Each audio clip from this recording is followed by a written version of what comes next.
This is your 1-minute warning.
Good evening, everyone. I'd like to start by with our territorial acknowledgement. We would like to begin by acknowledging that the land on which we gather, land on which we are broadcasting from today, is the land traditionally cared for by the Haudenosaunee, Anishinaabe, and Neutral people.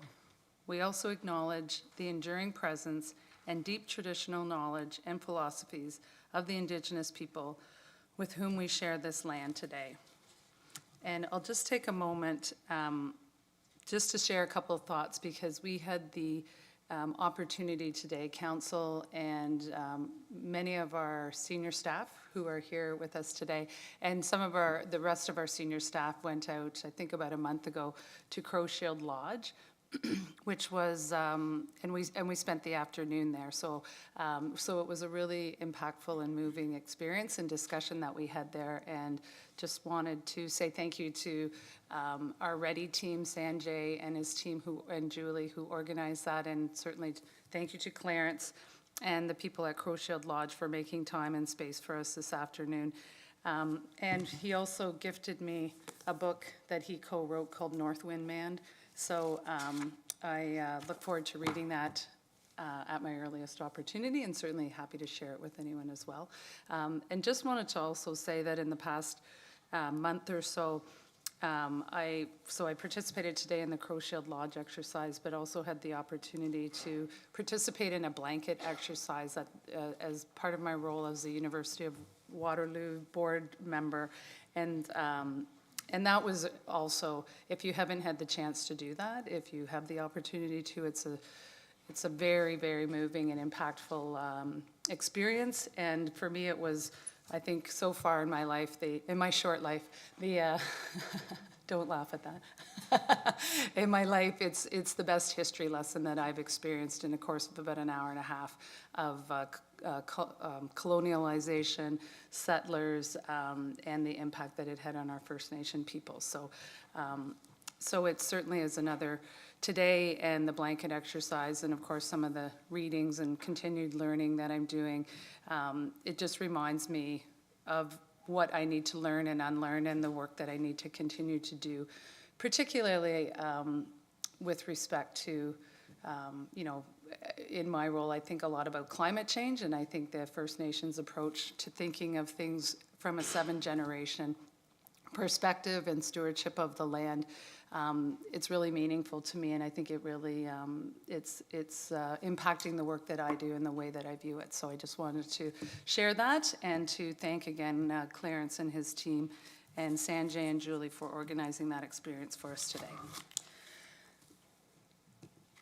So a brief moment of reflection. At the beginning of this council meeting, we pause to think of the needs of our community. May we show wisdom and compassion in all our decisions.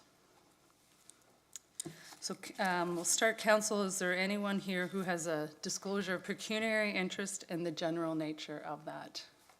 Seeing none, I'm looking for someone to approval of the minutes, someone to move, Councillor Wright, seconded by Councillor Rowe. All in favor? That is carried. So moving on here. So our first, we have a presentation and a delegation tonight. We are happy to have a large contingent of Rotarians in the council chambers tonight. Welcome to you all. We have a former mayor, but now district governor for District 7080, Brenda Halloran, Kelly Stice, past president of Rotary Waterloo, and Isaac Alumag Bami, apologies for that, Isaac, president-elect of Rotary Waterloo, who are here to provide, they have a presentation and they're here to provide an update, and we welcome all of you tonight. And in advance of your presentation, thank you for all the work that Rotary Waterloo does. And Rotary, I know, Brenda, in your capacity as district governor, Rotary more broadly than Waterloo does. So welcome, and you have 10 minutes. Thank you very much, Your Worship. And it's wonderful to be here and to see so many familiar faces. A lot of memories came flooding back as I walked in here. And we were talking, it's the same carpet as when I left, so same green, yeah. But you know, it's all retro now. Everything old's coming back again. But I know budgets are tight. Your Worship, Council, I heard you got new chairs, and I'm happy for you. I'm very happy for you. No, it's an absolute honor to be here presenting to you tonight in the capacity of Rotary. And Dorothy, our mayor, is an honorary Rotarian. And we want to thank you, Dorothy, for continuing on with our breakfast fundraisers. That means so much to us to have your support and to be able to do that. So thank you so much. And the council, it's wonderful seeing each and every one of you. And thank you all for the good, hard work that you are doing for this community. It can be challenging, but it is so rewarding, and I know that's why each and every one of you are here. And Diane, it's wonderful to see you again. We've got a lot of memories. Julie, Tim, the gang. Wonderful to see all of you. And this has nothing to do with Rotary, and I'm being completely selfish in taking up time. You don't get any extra time for that. Oh, come on. Okay, I'm going to talk really fast like I normally do. So, and thank you to our Rotarians who are here. The Rotary Club of Waterloo is the only Rotary Club in KW. There are 4 in Kitchener and 1 in Waterloo, so we're really proud to be here, and I'm very proud to be a part of this team. I'm the district governor for Rotary, as you said, District 7080. It's a very large area of southwestern Ontario. We have over 1,400 members. We have about 55 clubs, and we do a lot of good work within the communities that we serve. But Rotary International has over 1.4 million members worldwide. We're in 200 countries, and we service the world in so many different ways. We have 7 areas of focus, and I'll just quickly go over them. Is promoting peace, fighting disease, especially eradicating polio, providing clear water, sanitation, and hygiene, saving mothers and children, supporting education, helping to grow local economies, and protect the environment. A big thrust for Rotary is eradicating polio, which we have been doing since 1988. We've inoculated over 2.5 billion children, and we have about 6 live cases of polio left, 2 in Afghanistan and 4 in Pakistan. But we can't stop the work, because if we stop it, polio will come back. So that's been a huge, huge global effort on behalf of this organization. But we help in any ways that we can. So I'm really proud to introduce our Rotary Club, and I just want to leave you with the vision statement of Rotary International. Excuse me. Together we see a world where people unite and take action to create lasting change across the globe in our communities and in ourselves. Thank you all so much for our time. Thank you.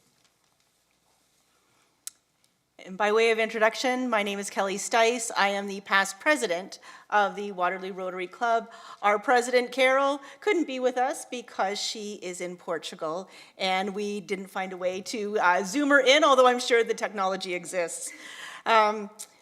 We just want to provide you with a quick snapshot of the impact that we are having in not only Waterloo, but in our region. So, as Brenda mentioned, we are part of a 5-club network in Kitchener-Waterloo.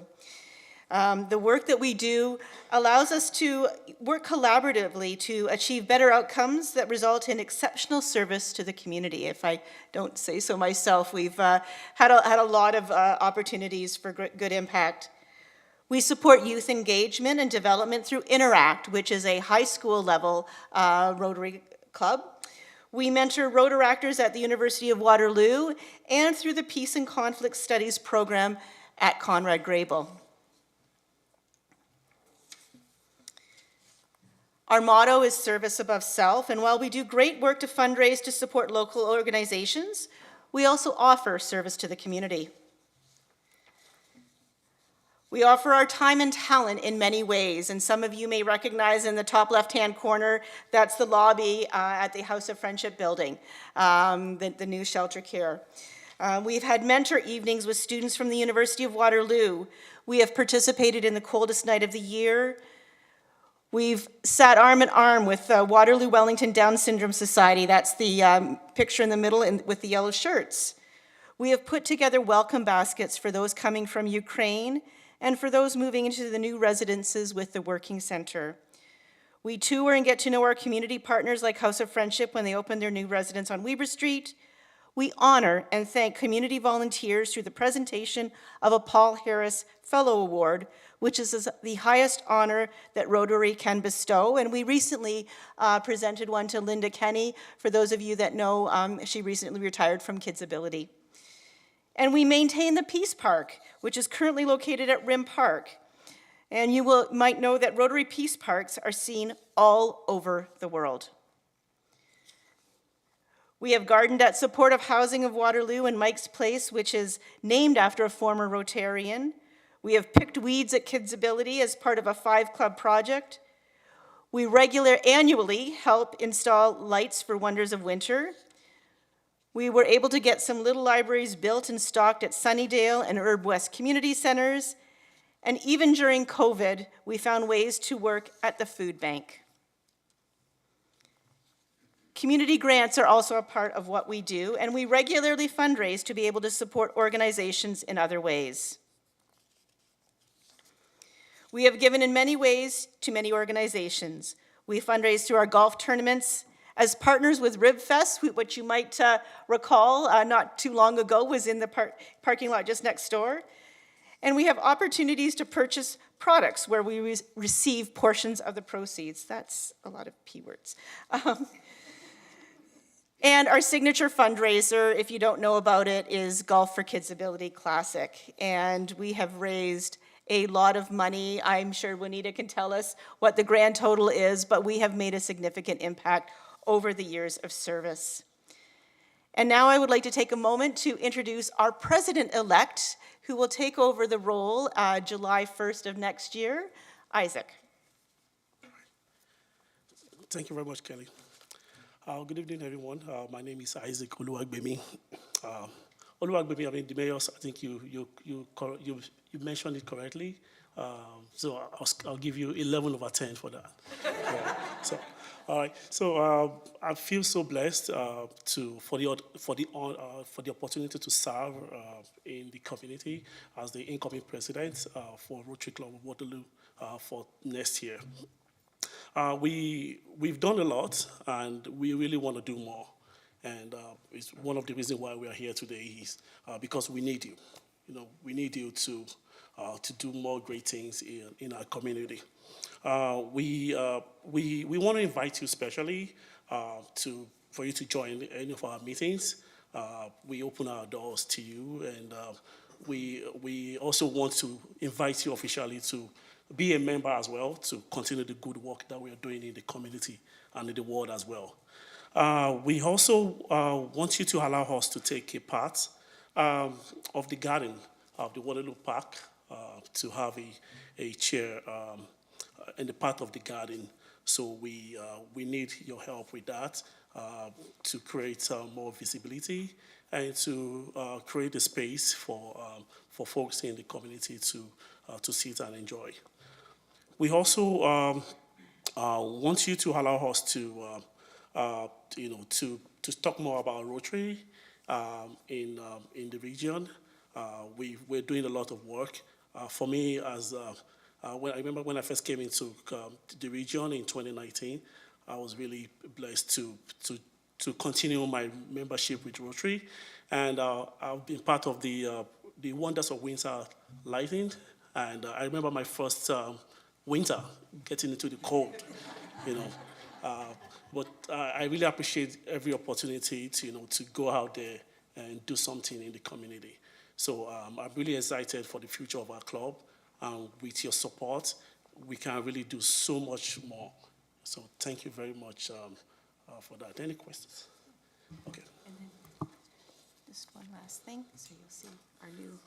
Okay, yes. Yeah, so the last one here is our team for next year, 2023-2024, which is starting in June, is create hope in the world.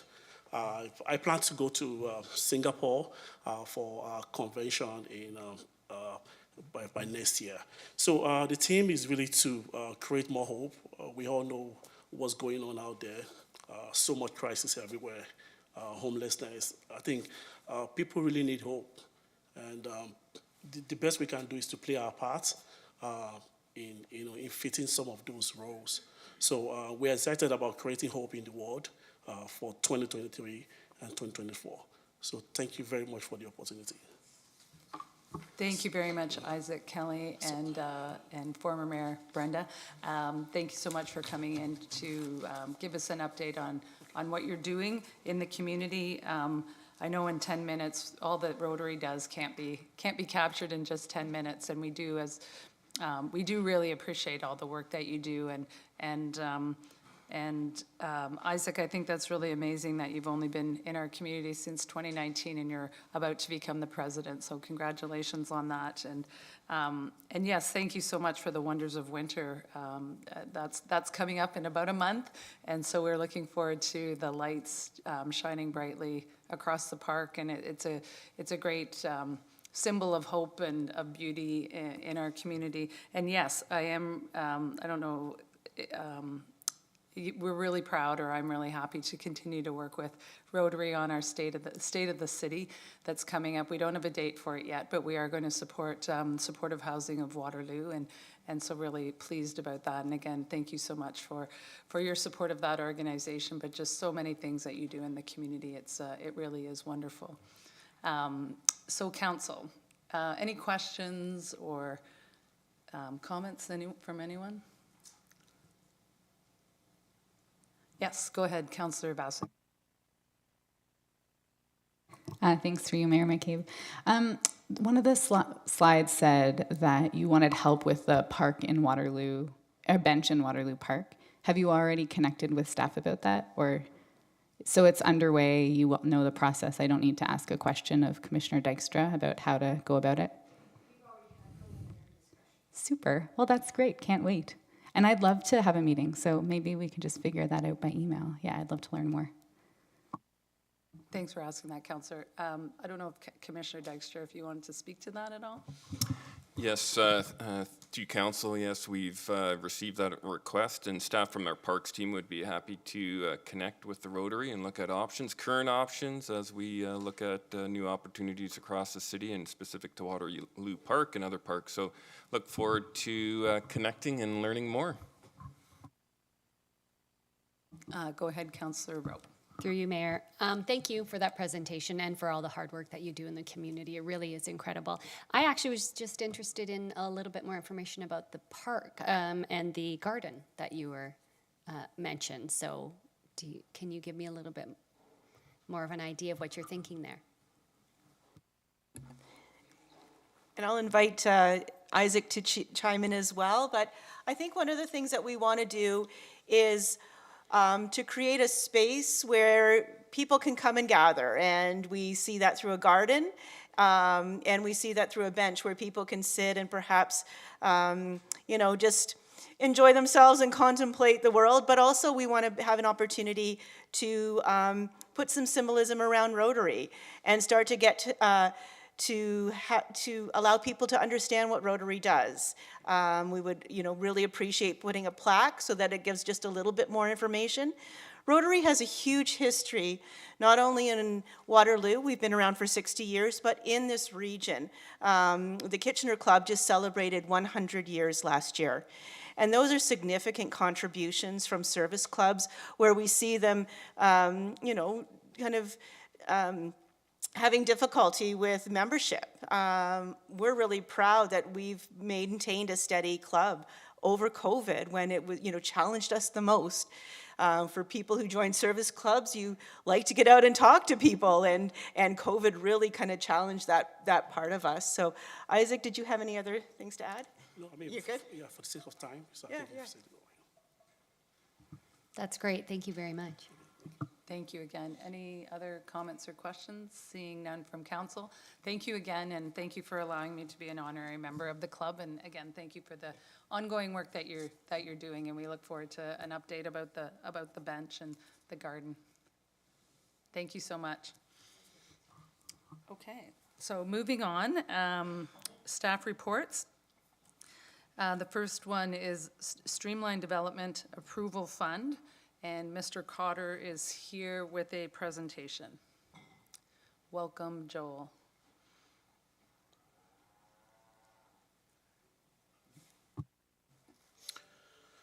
Thank you, Mayor McCabe, members of council. Here this evening to provide a brief overview of or update on the Streamline Development Approval Fund work that the city has been undertaking.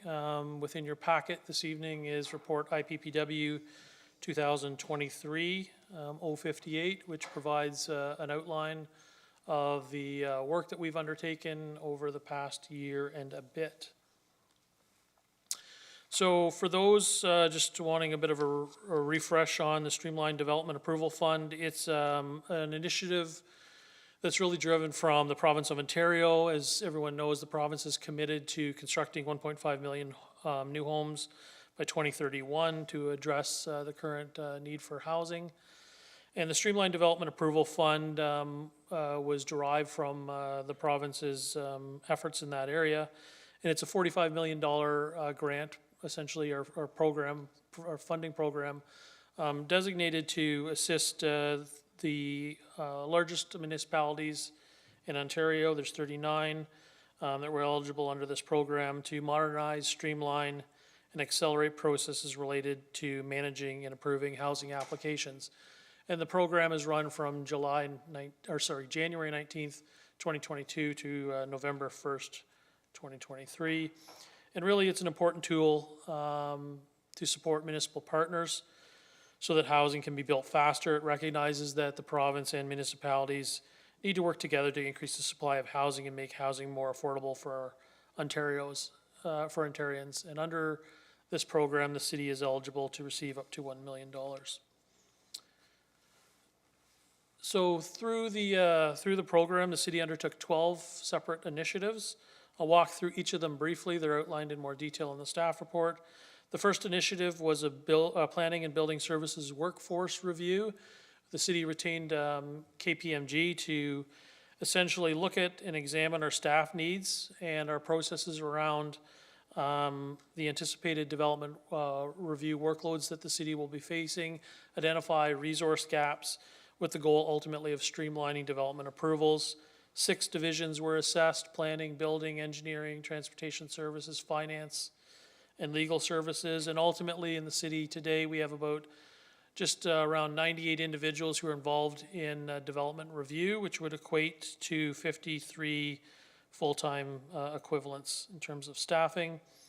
The modeling that KPMG completed indicated that an additional or potential for up to an additional 18 more FTEs would be required to meet current workload demands and work within the legislative framework that the province has created, including Bill 109 with the timelines that are established for reviewing and processing development applications. So out of the KPMG report, staff have undertaken some strategic hires both in planning and in legal services. We've brought on 3 senior development planners within the planning division, and we're working on an assistant city solicitor to be added to support legal services and development review. And KPMG also left the city with a model that we can manipulate and update from time to time and adjust the inputs to see and forecast forward as part of any budgetary process. The next three initiatives related to staffing. So Initiative 2 was a contract development planner.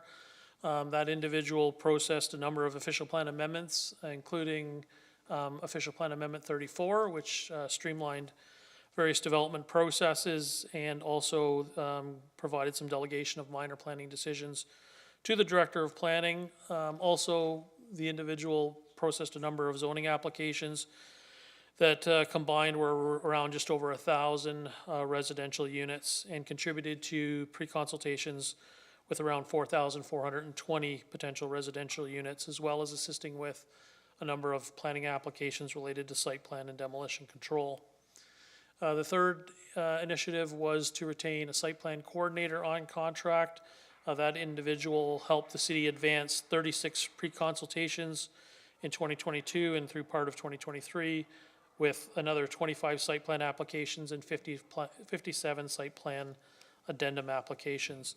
And the fourth being a law clerk who assisted legal services with property searches, legal agreements, registrations, and a host of other initiatives to help move development applications forward. So overall, we improved application backlogs. We, with these individuals, worked more expeditiously to process a number of development applications.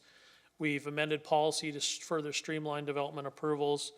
And again, these individuals also contributed to modernization of the planning process, as I'll speak to in a moment. So initiatives 5, 6, and 7 related to technology and communications. These, the first one, number 5, was software upgrades. So in the planning area for site planning, we have historically manually processed site plan applications with paper systems and manually tracking those applications.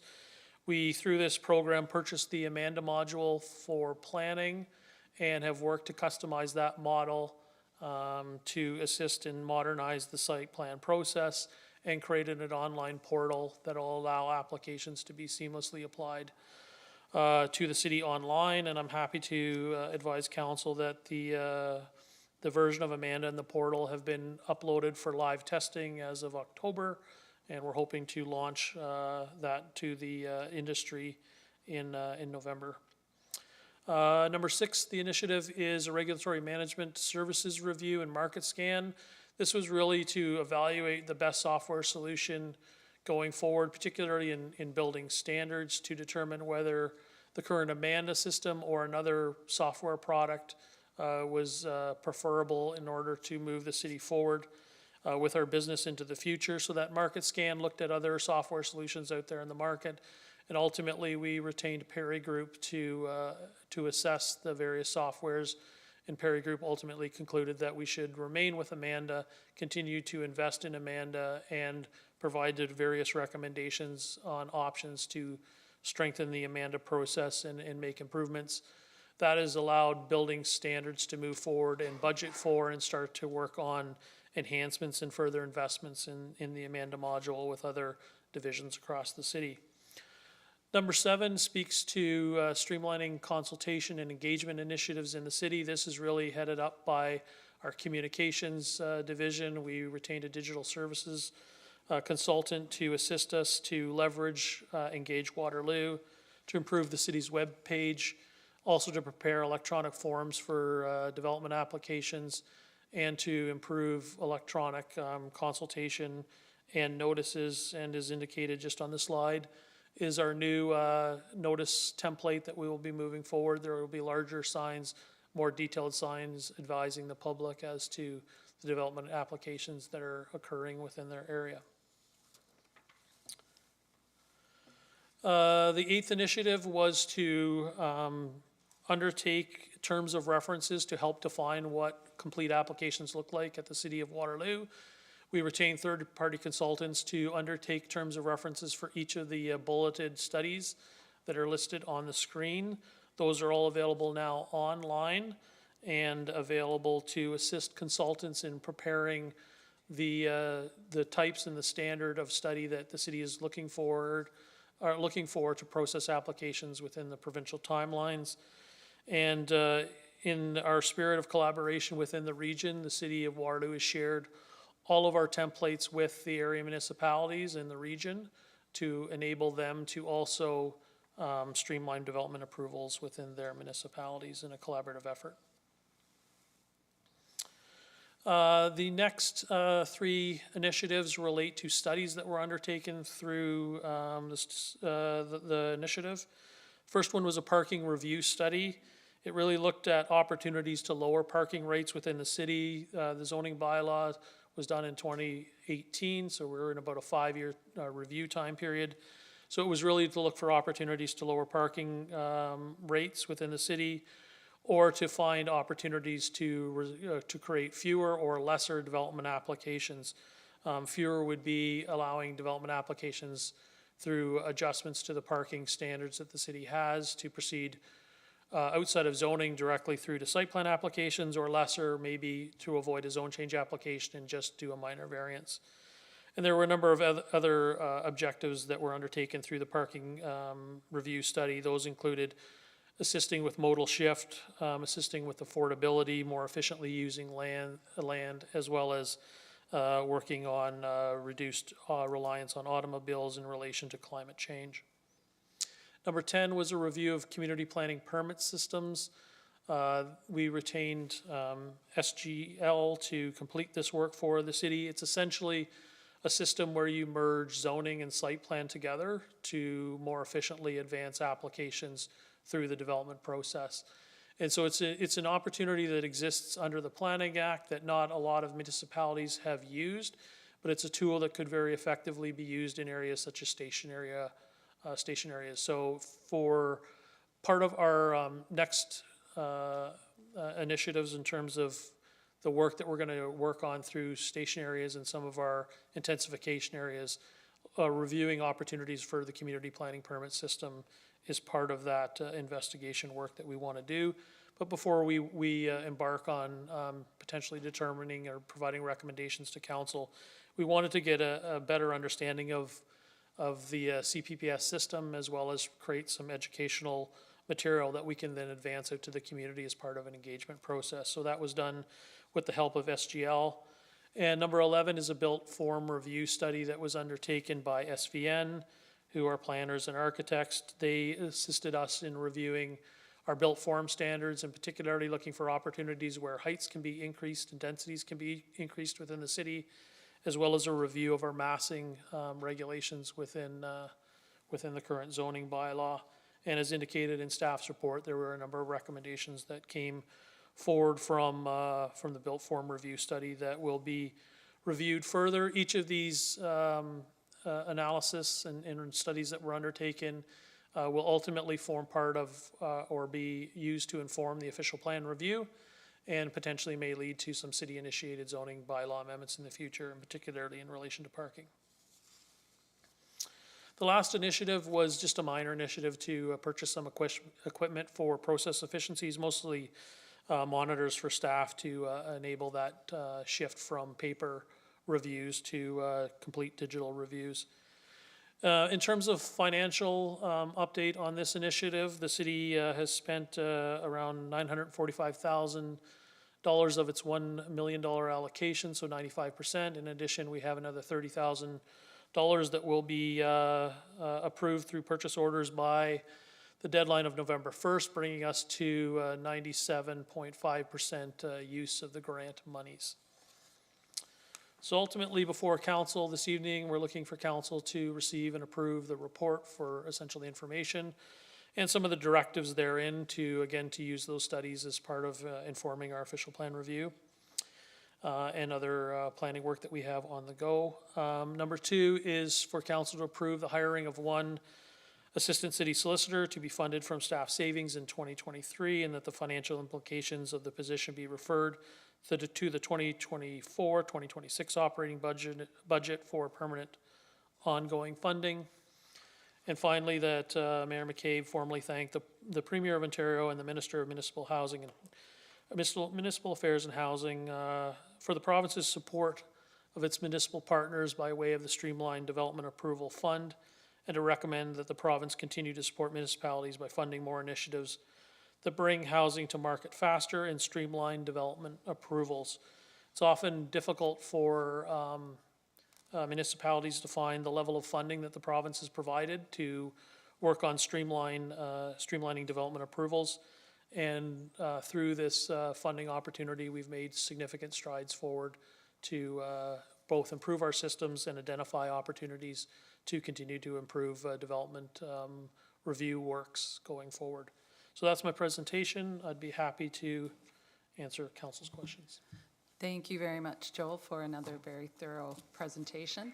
Council, start with Councillor Wright.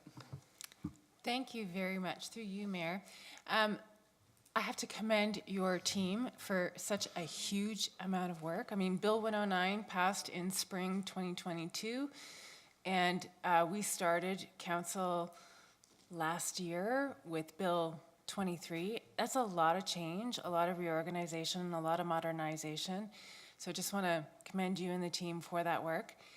I do have a question regarding the community CPPS, which I want to unpack, that community planning permit system. I'm really interested in learning more about that, and I'm just curious when that might be an education opportunity for council, like what the timing might be. And secondly, there is a statement in here about it providing more certainty to the public and stakeholders on the future use of land, and I think that's a very important thing for Waterloo in this growth phase, and so I'd be curious about learning more about that when you're able to share. Sure. Through you, Mayor McCabe, to Councillor Wright. Just with respect to the first comment you made, it is certainly well beyond the planning division who undertook this initiative. This was a truly city-wide effort. Significant thanks to corporate services, communications, finance, IMTS. Everyone played a role in advancing these 12 initiatives for the city of Waterloo, in addition to IPPW and the leadership from CMT.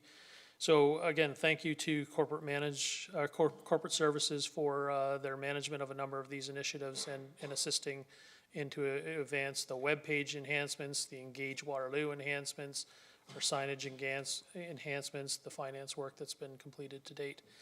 With regards to CPPS, certainly our goal is to bring forward to council in the next month or so, kind of phase one of the official plan review, and launching out of that will further a lot of the planning discussions, including in relation to MTSAs, where we see a great linkage and opportunity for CPPS. One of the things that we did task SGL to do is to identify some potential locations for us to target in as a first opportunity. And again, we'll likely pilot an area if we can and work with council to move towards this type of a system. The CPPS system hasn't really been done from what we can see in a municipality of Waterloo size. It's mostly used in smaller municipalities to address shorelines and things like that. So this is a really exciting opportunity for us to advance some of the kind of innovative leadership in planning that the city of Waterloo is looking to move forward. And we'll certainly be back to council to talk about those opportunities, where we can go, how we can use the system to, streamline the process, but also inform the citizens and provide them a better understanding of what might be happening within their neighborhoods and around their neighborhoods. Anything further, Councillor Wright? No? Okay, thank you. Other questions or comments from council? Councillor Bodley. Thank you, through you, Mayor McCabe. Echo Councillor Wright's comments about the significant lift here on the planning staff. It's certainly an exciting time to be in planning here in the province of Ontario. In the report that you provided here, there's a whole host of studies that are referenced that you went through in your presentation here today. Are any of those studies intended to be publicly available for the public to review or for the development community to review? Has staff given any thoughts to that at any point in the future? Yeah, through you, Mayor McCabe, to Councillor Bodley. The reports are posted now on the city's webpage. Again, we working feverishly as a bigger group to get the reporting done, and we just posted it late last week to the city's webpage, so they are available online. And of course, we want the opportunity for the public and the development industry to review those and have an opportunity to comment on them and engage engage with staff on the content of those reports. And again, the intention is that they will provide information and guidance as we move forward into our official plan review or potentially some city-initiated zoning bylaw amendments. And I will say, on some of the studies like the built form review, there was direct involvement through SVN in that instance with the development industry. So the development industry did provide comments and feedback into that analysis that SVN did. Excellent. And just a second question, if I may.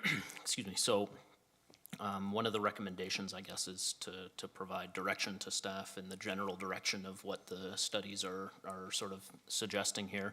So I don't want to get, I think broadly, I'm supportive of the directions that those studies are highlighting, and I know that we as council will have an opportunity to perhaps add in additional color to some of these particulars when the official plan comes forward and we're having a broader conversation there. But I did want to talk about the parking review piece, because I'm kind of sensing, like, a little bit as I read through the report, a little bit of a tension there, I guess. There's on the one hand, it talks about all of the sort of additional benefits that come along with lower parking rates, reducing costs, more efficient land use, et cetera, advancing climate change initiatives. And then on the other hand, it's referencing that we are below the Institute of Transportation Engineers study suggests that we're already below the parking minimums for the average community. I'm butchering the exact verbiage there, but so I'm hoping that you can sort of maybe speak to that tension, particularly given that I recognize that overall the report is suggesting that generally lower is better, and sort of moving to an easier way for developments to come forward with lower parking rates. I think I'm broadly supportive of that. But I wonder if, particularly in light of Minister Fraser just last week put out a top 10 list, so to say, of things that could potentially strengthen our Housing Accelerator Fund applications, and one of those 10 things was to reduce or potentially eliminate parking minimums. I'm wondering if maybe, obviously, planning, as I said, is changing very rapidly, but I'm wondering if you have any comments on that and comments on the sort of tension that we're trying to manage when it comes to parking. Sure, through you, Mayor McCabe, to Councillor Bodley. Parking is a really interesting area of planning, for sure. There's a lot of pieces to it. What I can say is in 2018, the city did take measures to reduce our parking standards within the new zoning bylaw, with the intention of doing a check-in in about the 5-year time frame. So this initiative lined up very well with that timing piece. What we really wanted to see was some of the effects that ION would have on the parking rates within the city. But overall, what Stantec determined, in my estimation, is there is a bit of a push and pull with parking. There's certainly a lot of advantages of reducing parking, but there's still a need for parking within many communities, and there's a lot of reasons to try and continue to refine parking, which I think is really what the conversation is about, to hit that optimal number, right? And in areas that are very well supported by transit, to try and lower that number to the extent possible. So Stantec really came forward and said your parking system in your bylaw is too complicated, and even though you are generally kind of close in terms of, say, residential with respect to the ITE studies, I think you can do some ground truthing here and actually look at what's happening in the local market and find ways to continue to reduce some of the parking rates. So the balance is always to try and still maintain parking on properties and not impact or negatively impact municipal highways. And so that's the balance that we're always trying to strive. But certainly parking, if we can reduce it, leads to better affordability, more efficient use of land, helps with climate change, helps with better community building, helps with people's health. So the goal is to take this study and again leverage it into you know, we did some great work in 2018 with the bylaw. Let's see if we can continue to refine and reduce the rates. And one of the things Stantec talked about was this whiskers approach, which is just briefly discussed in the in staff's report. But really, it's a system of saying, here's kind of a bandwidth within which parking can be set. But then you can create a program which would allow you to lower the parking using Section 40 of the Planning Act, which is an exemption process by agreement. So in the core, you know, if you can provide TDM-related measures, again, we can start to drop it if there's a certain walkability score. If you've got opportunities for shared parking, you know, we've got developers now investing in technology for data tracking so they can drill down and reduce parking to the extent possible. All of those things are active in our conversation.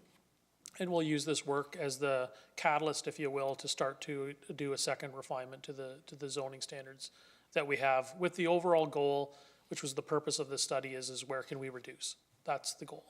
Yeah. Thank you, Joel. follow-up Did you if have I a could. follow-up? Yeah, okay. sorry.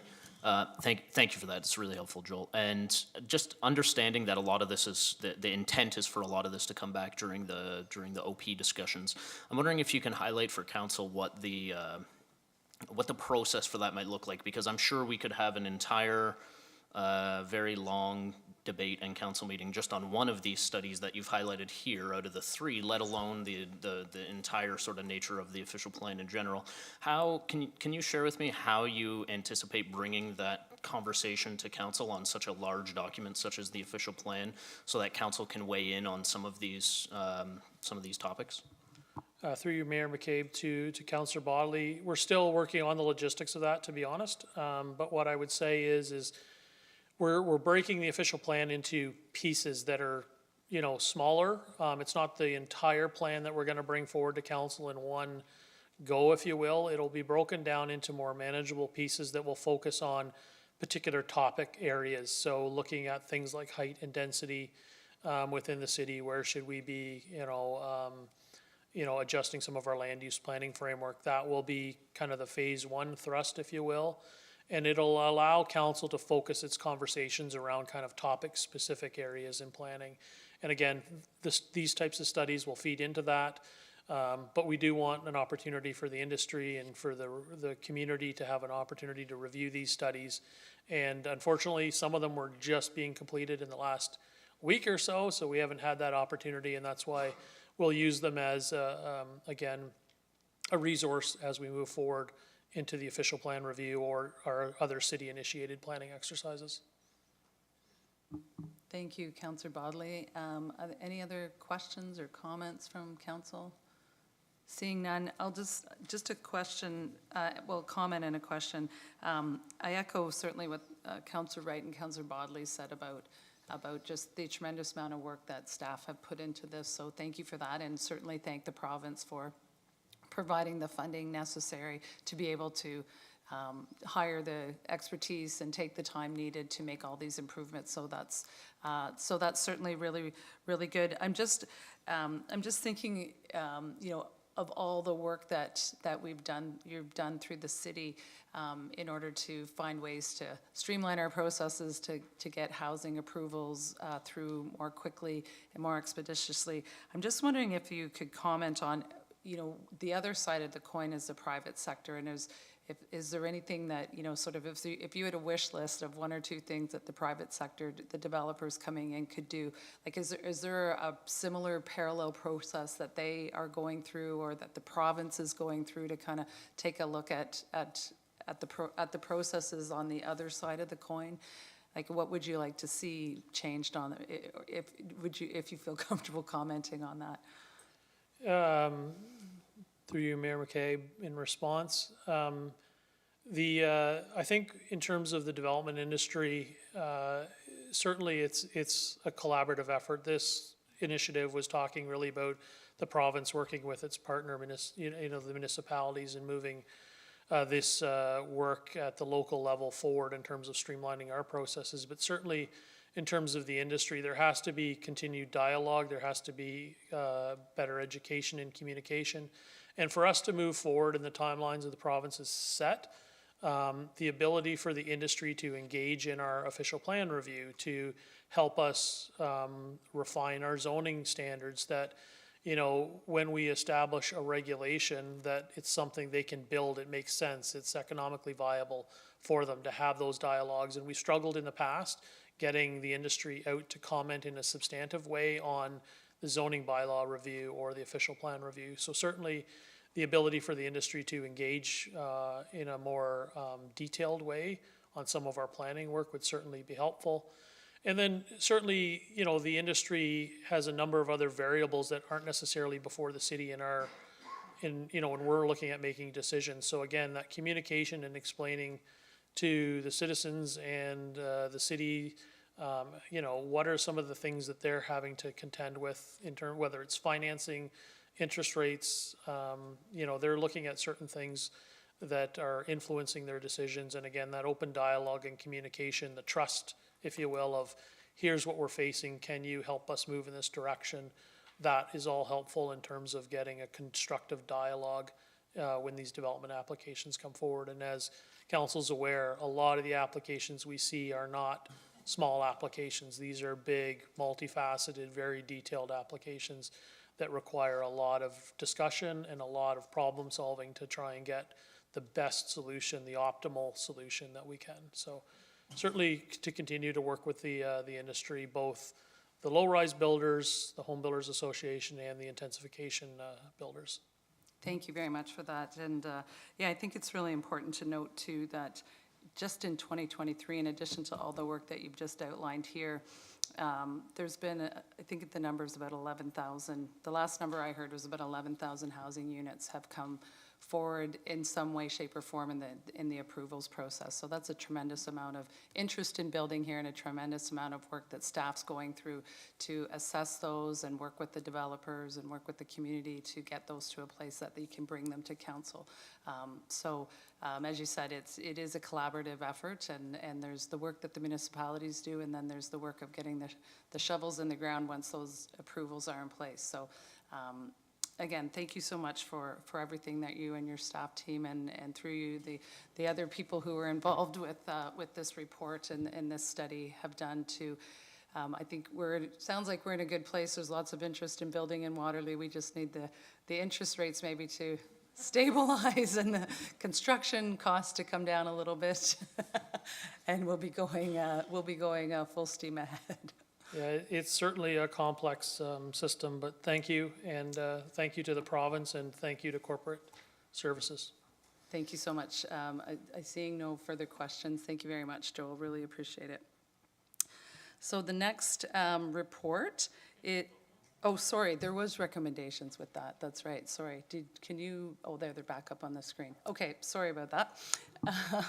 Yeah, a couple of, at least one pretty substantial one in there. So looking to council to recommend, to move the recommendation, Councillor Wright moved it, and Councillor Freeman, has seconded that. Any discussion or questions on the three recommendations that are there, council? Seeing none, all in favor? That is carried unanimously. Thank you so much again, Mr. Cotter. Okay, so the next item is the Indoor Community Space Master Plan Update, prepared by Travis McCallum. Thank you, Travis. There is a recommendation attached to this. Did you have some comments you wanted to make? I was just going to give a really quick overview of the report. Okay, thanks, Travis. Oh, no problem. So what you have before you is an interim update on the Indoor Community Space Master Plan, which is a 10-year roadmap to transformational change that's going to improve our facilities for recreation, culture, and just general community use, as well as maximize the community benefit, which is really the good that the community gets out of the facilities we offer. So it has three main parts, three main sections of recommendations. The first is policy changes. So that includes anything that's not physical in this. It's more the rules and the kind of procedures around how the community accesses facilities. The second part is improving existing facilities. So that's renovations, expansions, anything like that. And the third is planning for future builds. So that being a 10-year plan, that's what'll happen towards the end of it, and that's about answering emerging needs as the community grows. So far in the project timeline, we've completed internal engagement that included participation from staff across the city. We've also had broad public engagement in the form of a survey that was launched last winter. And we've had the constant participation of the steering committee as well. So we're proposing for a next step that we'll post the draft plan for public review and comment. And after that, we'll be ready in winter to have this reviewed and hopefully approved by council. So happy to take any questions. Thank you, Travis, very much for this report. Council, are there questions? Councillor Bassick and then Councillor Hamner. Thanks, through you, Mayor McCabe. Thanks so much, Travis, for this report. It's exciting to see it progressing. I have four questions. One is about the theater space that was discussed in the report and how developing multi-use spaces can be really difficult. And so as you're thinking about prioritizing theater space, and that is a big community need that's been identified for years, if not decades. And so my question is, how will we reconcile the need for multi-use spaces while attending to the very specific needs of certain groups, particularly theater groups? Through you, Mayor, to the councillor. Yeah, we are the only city in the region that doesn't have dedicated arts and culture spaces at the moment, so we recognize that this is a major priority and one that we need to get ahead of. So fortunately, some arts uses can be multi-use. So let's say you have a community room that can be configured for meetings, community gatherings and such. All you really need to do is install a silt trap in the sinks there, and you can have art classes without the rinsing of the brushes messing up the pipes. Now, conversely, you can't really put a theater inside a gymnasium. It's not the best space acoustically, the flooring's different, and it's obvious to the audience and the performers that they're not actually in a theater. It's very clearly a gymnasium. So we'll be working with the arts and creative industries teams to identify where exactly we could put that. That'll become more clear as we're looking at the plan at a facility by facility basis, but it's definitely top of mind and we're hoping to address that. Super. I also give you an 11 out of 10. I like Isaac's grading scheme. Okay, 2 ward questions. So Bechtel Park. So could you confirm when the Bechtel Park master plan is going to be updated? I was thinking it could be helpful to coordinate this update and that plan as well. Absolutely. From what I understand, it's planned to begin in the next 2 years. And as part of the implementation plan for the ICSMP, we're going to be making sure that we're connected with everything else going on in the city to make sure that we're complementing the work there, not duplicating it or contradicting it. So we'll be in touch with the parks team to get a better idea of how they envision Bechtel Park and how fast the cemetery is going to grow. And that'll dictate like the level of investment that we make in that facility, or recommend to make rather. Super. It was really 15 out of 10 worthy. I won't do that again. That's it. That's all my jokes. Moses Springer Community Center. Yeah, so could you, I was glad to see it in there, first of all, and it needs lots of TLC. So could you provide some more details about what exploring opportunities to integrate Moses Springer Community Center into the community might look like? Just some of the preliminary ideas that you have. Through you, Mayor, to the councillor. So we have some basic ideas through our neighborhoods team that keeps in constant contact with neighborhoods across the city, is that the neighborhood there is interested in a community space that they can gather. Moses Springer only has a very small meeting room as it is, and it's not very multi-use. So one thing we're putting on the top of that list is kind of making that community room that can be used, you know, for arts and culture, for community gatherings. And when we go forward with that, we'll be regularly engaging with the community to make sure that they feel represented by what we're doing and that they're actually going to use what we're investing in. That's super. I really like that approach of making sure that you're working with the community. There's no doubt the community spaces need. I mean, I think the whole thing needs a complete overhaul, like Albert McCormick Center, Community Center overhaul. The kitchen is terrible. You're right. I mean, you're saying it much nicer than I am. And the community space is almost unusable, and it just has one rink, which I know we need the rinks, but the pool's great. Yeah. Do you have a question, or are you just, do you have a question? That was me advocating for my ward. Thank you very much. Okay, I'm just wondering if you have a question, because we have That another was my question. Now I'm just I'm adding commentary. Yes, I do have one more question. So part of this will be about setting aside money, the report says. So I'm just curious about some of also your preliminary thoughts about how you might go about setting aside money. Have you started talking about that? What might that look like? Through you, Mayor McCabe, to Councillor Vasek. We don't have any precise recommendations yet on funding. It's going to become more clear as grants become available. If we're able to find savings in other areas, there might be an opportunity to kind of direct those savings to improve the facilities. So very high level, like what we're aware of right now, but we're looking at any way we can to kind of realize some cost savings and maybe redirect them to some capital investments. Super, thank you. That's it for me. Thank you, Councillor. Thank you, Travis. Councillor Hanmer. Thank you, Mayor, through you. And I think Councillor Vasek and I could go on and on and on arguing and debating the merits of soccer fields and ice rinks and pools and spaces for arts, but we won't do that this evening. But Travis, thank you very much for the report. I appreciate getting the update. I'm curious about the consultation that's gone on. I recognize a lot of it's been internal and there were questions on Engage.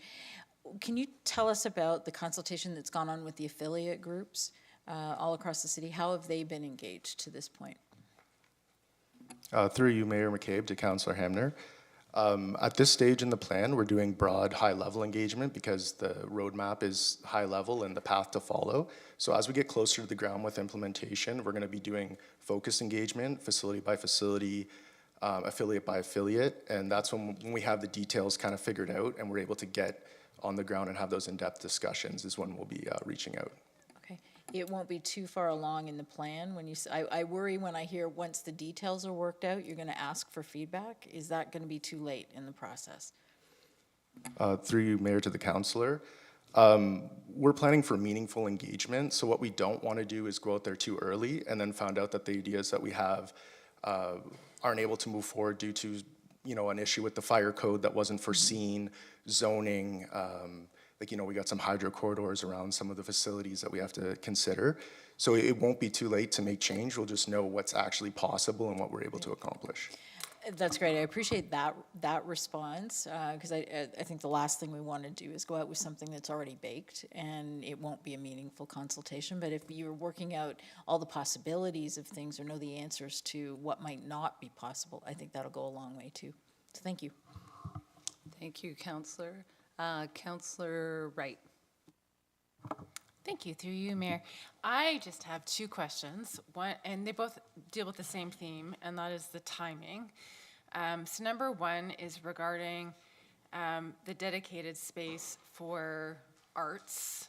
And I noted that, so that's item number 3.5 in the chart, if anybody is following along.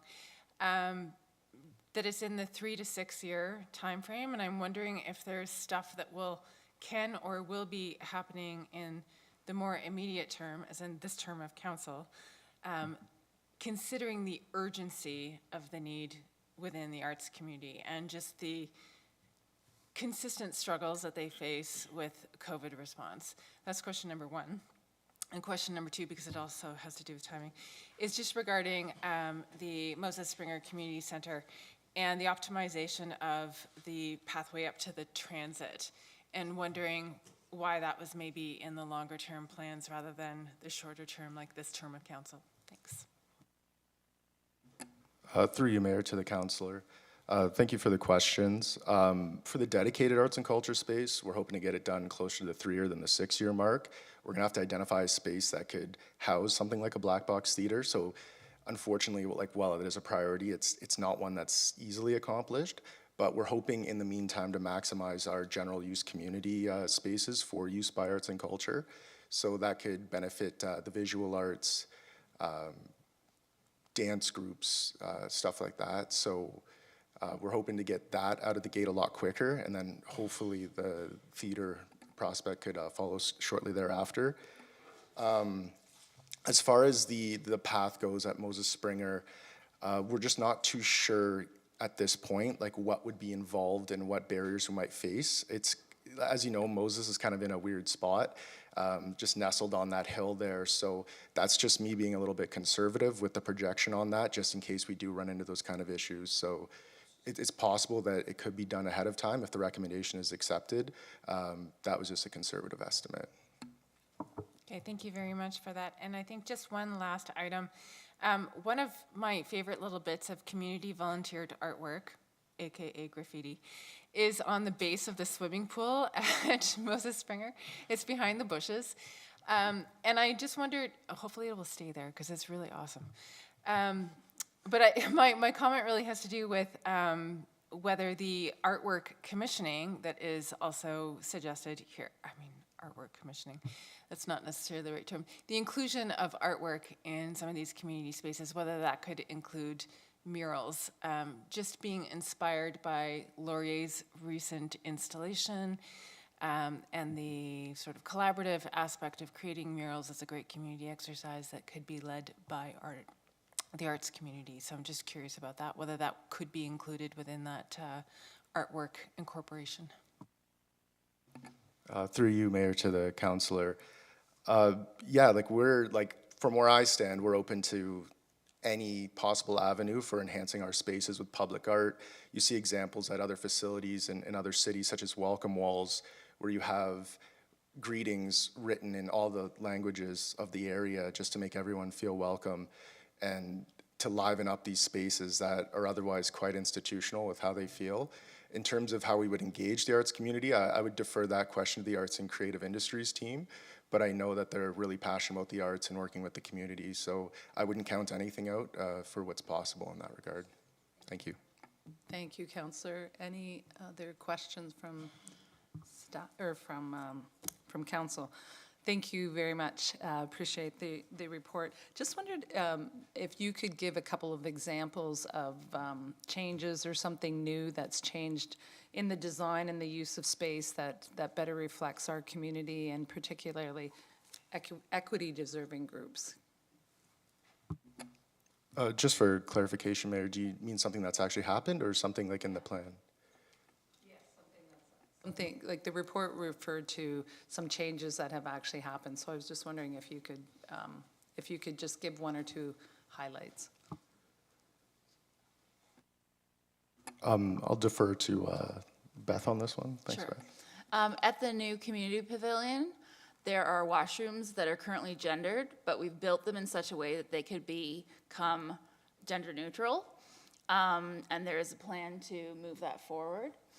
So that's an example of something that we've done in terms of making our facilities inclusive. Okay, seeing no further questions, there is a recommendation included with this update. So I'm looking for a mover and a seconder, moved by Councillor Hamner, seconded by Councillor Rowe. All in favor? That is carried. Thank you so much, Travis, Beth, and Mr. Bowman. Okay, moving right along, the next staff report is the Emergency Response Plan and Bylaw prepared by Sandy Van Solem. Welcome, oh, there you are. Welcome, Sandy and Kaylee. Do you have some remarks that you wanted to make, or no, there's no presentation? No, there's no presentation, Mayor. Okay, all right, so no presentation. Council, do you have any questions? Yeah, go ahead, it's okay, Councillor Bassick. Thank you, through you, Mayor McCabe. Thanks, it's great to see this, particularly given we've gone through a 3-year emergency with the pandemic. And along those lines, I'm just curious, influenza was included in here as to have as an emergency. So I was curious, one of the things I was really interested in having in the strat plan was just making sure that we noted that COVID happened, like as a point in time in history. And now we're sort of actioning that strategic plan, and here comes this emergency response, and we didn't see COVID or the COVID pandemic specifically named. So I was curious to have a bit more information about why and if we should, and your thoughts on that. Sure. Through the mayor to Councillor Vasek. Thank you for the question. So the emergency response plan really is all hazards plan. So it doesn't really specify specific emergencies. There is an influenza plan that is developed by the region of Waterloo, and they are currently reviewing that plan. So it probably will be a pandemic plan and not so much an influenza plan. And I have confirmed this with the region of Waterloo as well. Great, thank you. That's really helpful. And the other thing I was curious about was, so everyone will get an alert through Alert Waterloo Region, but let's say for whatever reason that system is not working. Is there a backup plan for alerting people to an emergency? What is that? And operationally, how do people know how to action that when they're on the ground in an emergency? Sure. Through the mayor to Councillor Vasek. So we, again, it is an all hazards plan, and we do use Alert Waterloo Region for the alerting of citizens. Now, in the circumstance that the Alert Waterloo Region doesn't work, we are really reverting back to door-to-door knocking. So giving letters to people, like we do this with boiled water advisories as well, but we can use now Alert Waterloo Region. So that's how we would revert back. The section that is really responsible for planning ahead of those kinds of circumstances is the operations section. So that would be a section that is really looking at what are we going to do in the event that we have to do that. I hope that answers your question. Yeah, it does. Thank you very much. Thank you, Councillor. Are there other questions? Councillor Wright. Thank you, through you, Mayor. And Sandy, thank you very much for this report. And I just want to highlight that how important it is that it's oriented towards the city's strategic plan and wanting to be future ready. And just building on that theme, I'm wondering, this might be sort of an abstract concept here, but there are scenarios that we haven't anticipated yet. I mean, COVID-19 is a very good example of that, where I don't think it was on anybody's radar. And the value of the scenario work that you do as a team in preparing for events, I'm wondering if it would be helpful and what kind of tools you might need in order to further explore different kinds of scenarios that could emerge that are not part of our traditional emergency management process. You know, where we sort of have a known knowns box that we work within, and we're increasingly coming up against either cascading hazards where you have one event after another, or completely out of left field events. And so I'm just wondering what you might need in order to do that kind of work. Yes, through the mayor to Councillor Wright. So we work with a hazard identification and risk assessment, which is mandated by the province. We use that tool to really look at what is our top 10 of hazards. Now, no one was expecting a pandemic, and certainly not me when I was working at the region as the manager of emergency management, and I was telling to the mayor too, that's something that I was not expecting. So thinking outside the box is really important from the emergency management perspective. This emergency response plan, again, is all hazards plan, but we can make plans for specific hazards. Now, we would start with the top 10. If you look at our exercises too, we look at, you know, exercising what we can expect to happen. So looking at the probability and the effect of that particular hazard. So for example, a cyber attack or a flood in the city of Waterloo. But I agree with you, thinking outside the box is certainly something that we have to do more in emergency management. Thank you, Councillor. Councillor Hanmer. Thank you very much. And to Councillor Wright first, in my world, it's black swan events that you have to think about, and it's really it's imagining the art of the impossible, but still trying it out. So I would echo the comments that however you can build that into the training and preparation is good. I really appreciated the update, and I think you've learned, I could see reflected in there a lot of learnings from past practices, which is great, and things that you've dealt with since 2017. It seems like a long time before it was updated. My question, though, is around, I didn't, and maybe I missed it as I was going through, just thinking ongoing education and update to those that are going to be responsible for responding. It's one thing to be doing the scenario planning and predicting what might be happening, but what's the plan for keeping everyone up to date on the changes that have been made in this, and then carrying it forward should there be new emergencies we need to deal with? Yes, thank you, through the mayor to Councillor Hanmer.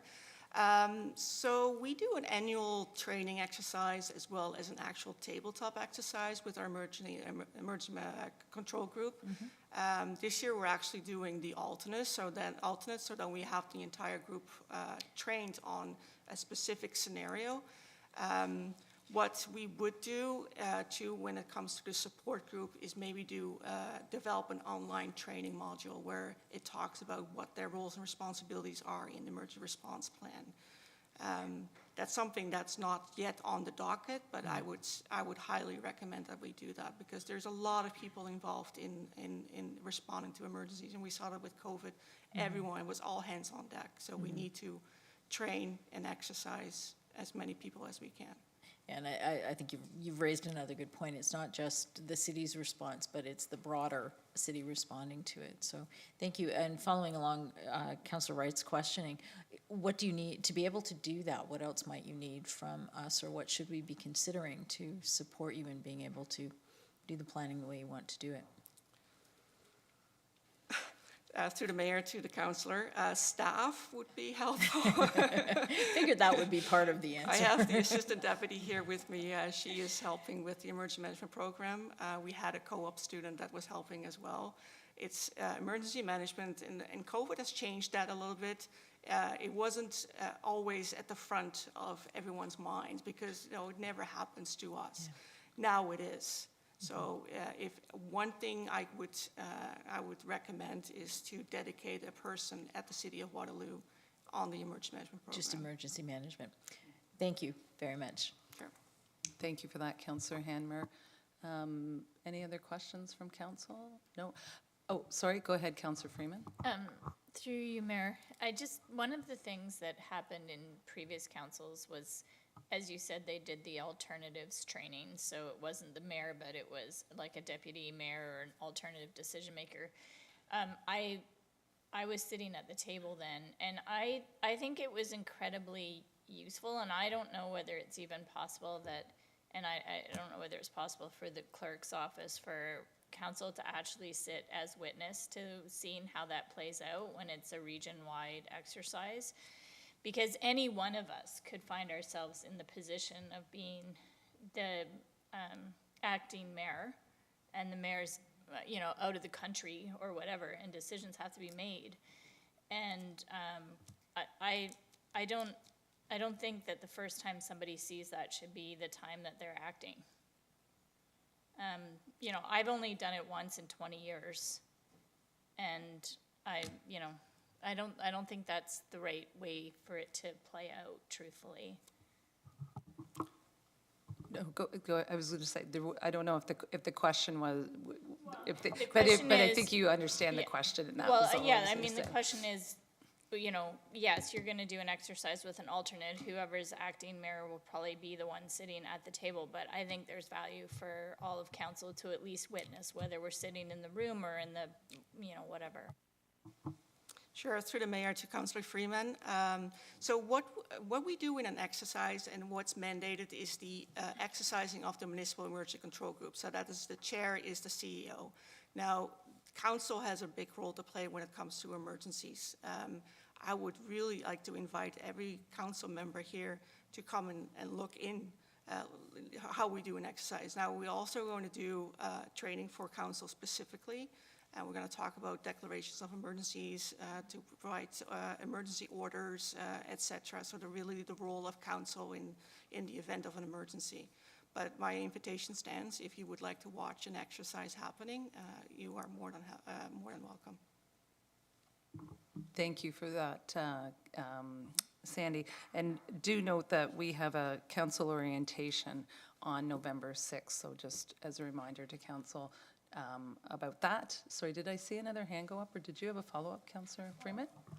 It's just that this plan doesn't cover everything that happens, for example, if you declare an emergency, and how that shifts responsibility from the municipality to the province and all this kind of stuff. And I just really, it came to light today because Julie made a comment about the fact that we were all traveling together today, and if there'd been a catastrophic collision, there wouldn't have been anyone to effectively sit at an emergency table. And so we're not thinking quite as clearly around this piece as I think we can be, and as strategically as perhaps we should be. And until you actually hear the conversations that happen about what happens if you do some of the things listed in this plan, how that shifts the role that we play as a council, the role of the mayor, everything.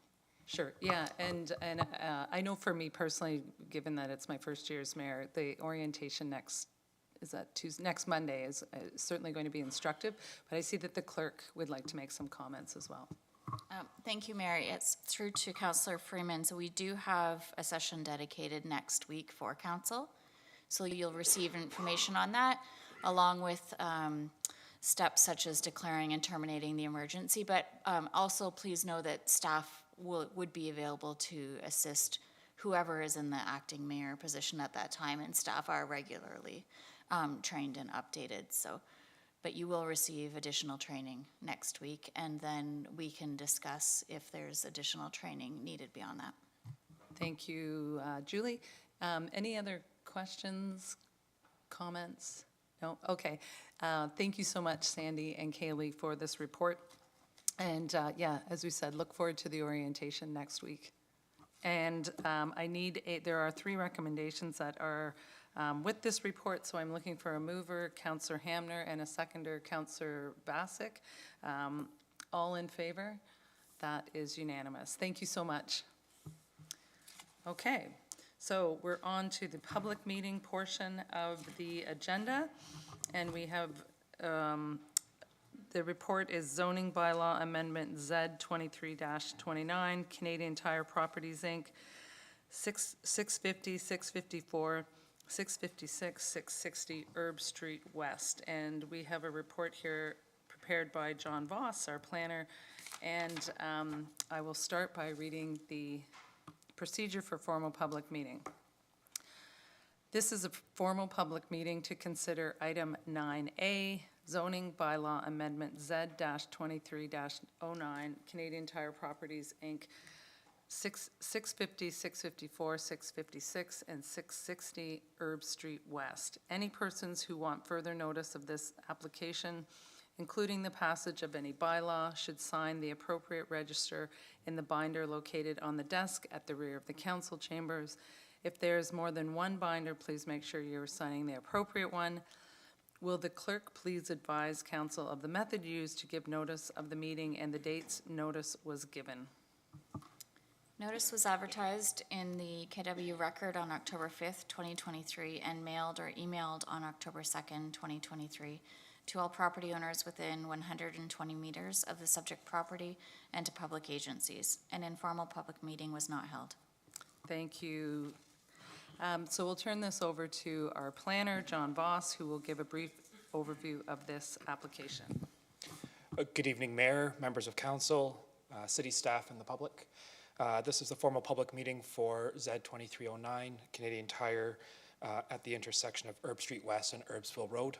This is the first time that council is seeing this. Staff deemed it not necessary to do an informal public meeting due to the scope of the application.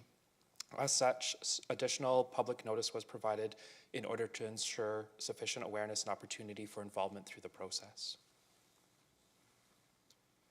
The subject property is the easterly half of the west side Marketplace Plaza, which includes the existing Canadian Tire store, gas station, and car wash, as well as an A&W restaurant and a Starbucks coffee shop.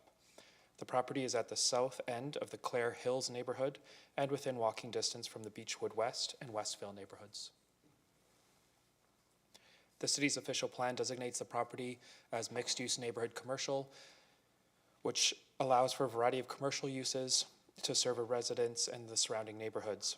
It also contemplates residential uses with a maximum height of 40 meters. Specific provision area 8 allows for larger retail stores such as the Canadian Tire. The property is zoned mixed-use neighborhood commercial, or C240, which generally permits a range of retail, offices, and convenience uses such as restaurants, pharmacies, gas stations, etc. The C240 zone also allows for apartment buildings in reflection of the official plan with a height of 12 stories. Site-specific exemption C66 was created for this specific plaza when it was developed, which permits larger stores, minimum setbacks from the street, and larger landscape buffers along the street as well. Looking at the proposed development, Canadian Tire is proposing to expand the existing store by constructing new retail and warehouse space and redesigning the exterior facades. The red area is the existing store. The blue areas are the additions. This will increase the total building floor area from 5,362 square meters to 9,682 square meters. A new garden center and accessory storage building will be located along Erbsville Road. The parking lot lines will be repainted to accommodate additional accessible spaces and an online pickup area. These are sample renderings of what the new store will look like.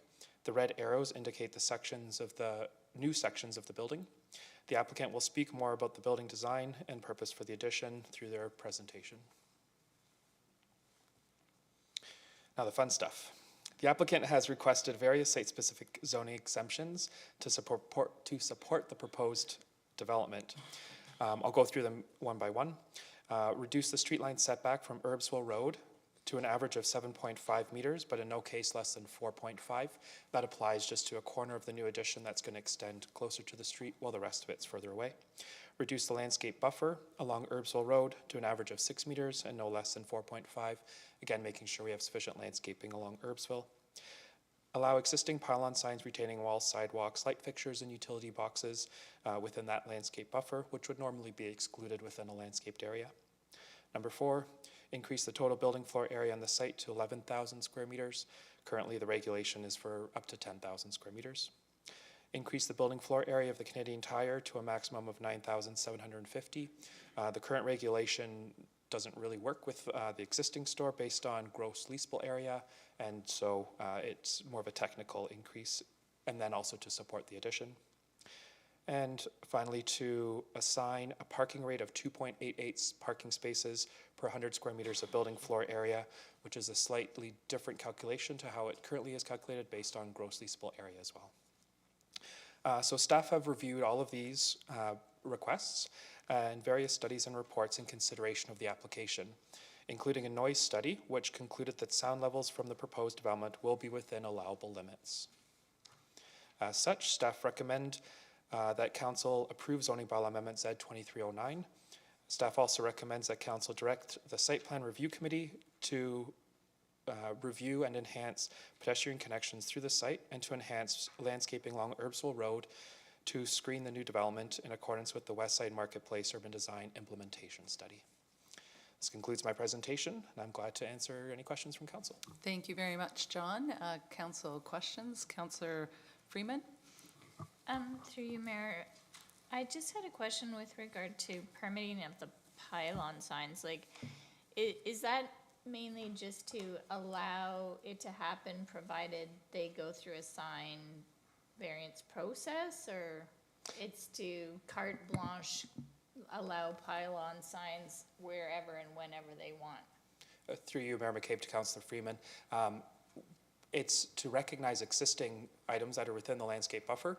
When the site was developed, the landscape buffer requirement didn't specifically exclude things like a utility box, a hydro box that's there, the pylon signs, large items, but the new zoning does exclude them. And so to recognize that those structures are there and can continue to be there, but also to open up the opportunity for new things. So for example, pedestrian connections through the site, there's right now a staircase, but if through the site plan review committee, we find that there's an opportunity to put a ramp instead, then that would give a bit of flexibility to put some more items in, but still making sure we're enhancing landscaping overall. So it's about recognizing existing pieces, bit of flexibility for new ones, but all of that will be reviewed and really scrutinized by the site plan review committee through their process. Okay, thank you. Thank you, Councillor. Councillor Wright? Thank you. Through you, Mayor. I have a question about the noise study.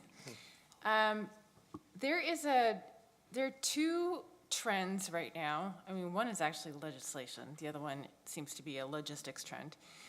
So on the legislation side, we have the Main Street Recovery Act, which has basically permitted large retailers to have deliveries at any time of day, and for municipalities to not have noise reduction tools through their bylaws. This is a situation that has changed considerably since the last term of council. And so I'm wondering whether we have any acoustical shielding requirements for these sorts of developments at this point as a way to mitigate that increasing time span for deliveries. And the other context that I think is really important for this is that logistics studies, and there's one out of the University of Toronto right now, show that increasingly large retailers are using off-peak hour delivery as a way to reduce their GHG impacts. And because then they're not spending as much time idling in traffic, it's a major boon for logistics. And I'm just wondering if we're taking these two things into consideration when we're dealing with a plan like this one, in order to protect the legacy buildings. Like Paris Boulevard abuts directly, and so does, is it Chablis? Chablis Boulevard. So just wondering what we can do as a city in order to make sure that there is some buffer and protection there. Through Mayor McCabe to Councillor Wright. Those aren't acts that I'm intimately aware of, but overall the noise study that was done did consider noise at any time of day. So for example, the delivery trucks, which I have on the screen here, we can see the delivery area at the top here, and then there's a separation here of, I believe it's 12, 13 meters, and then we have the townhouses abutting on the back here. The noise study looked at what sort of noises would be emanating at any time of day that deliveries are coming in, and are they meeting the maximum permitted levels? Minimum, maximum, depends which way you look at it, but it's to the acceptable limits. And the study did conclude that, no, that would be fine. Even if it's at night, there will be some noise generated by the truck, but it's not going to be loud enough to disrupt people in their houses. That's the standard of review, is my understanding. Again, I'm not a noise expert. The applicant may be able to speak a little bit more about noise buffering that may occur in that section, and that might be a site detail we can look at through the design. So just specifically, when I did look at the noise study, I didn't see the trucks included. And so that's a concern, just because of this lack of bylaw tool that we have and because of this trend in logistics. So I just want to flag that. Okay, thank you. Thank you, Councillor. Councillor Bodley. Thank you, through you, Mayor McCabe. I have a couple of questions for you and perhaps some for the delegate when they come forward as well. The couple of things I guess I wanted to highlight were the report speaks significantly, and you referenced it in your remarks about the walkability of the neighborhood.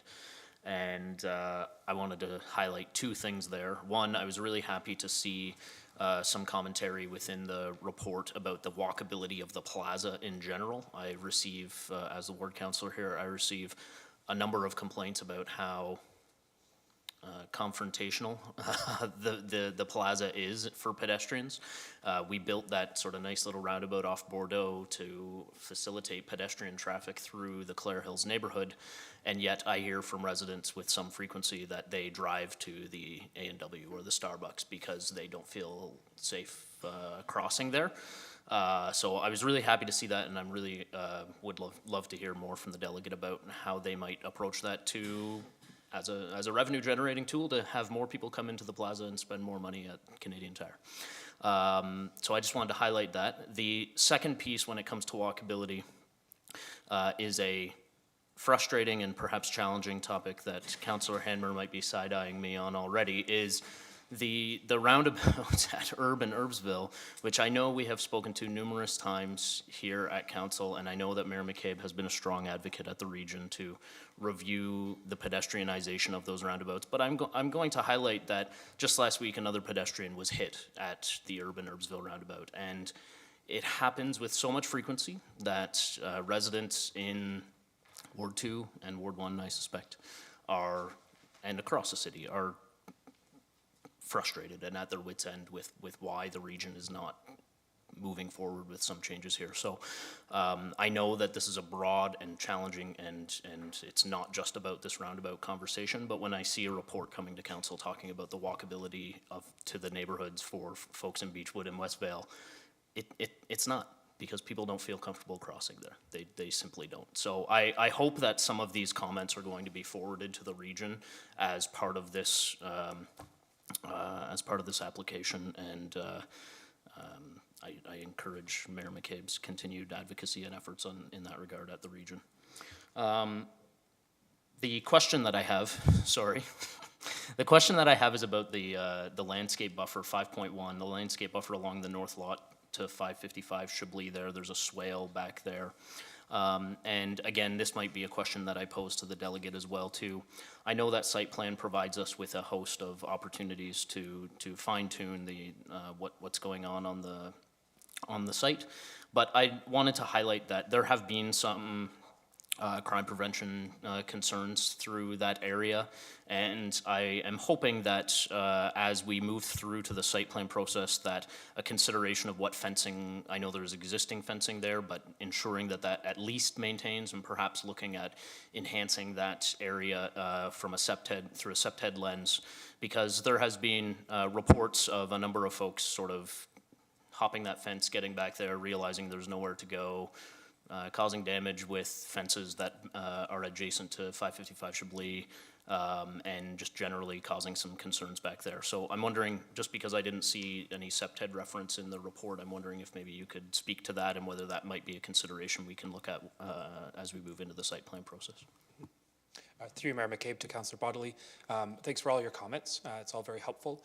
And looking specifically at the SEPTED question behind the store, between the store and the homes behind, it is something that the Canadian Tire is aware of and has put up temporary fences in order to prevent access going in behind the stores.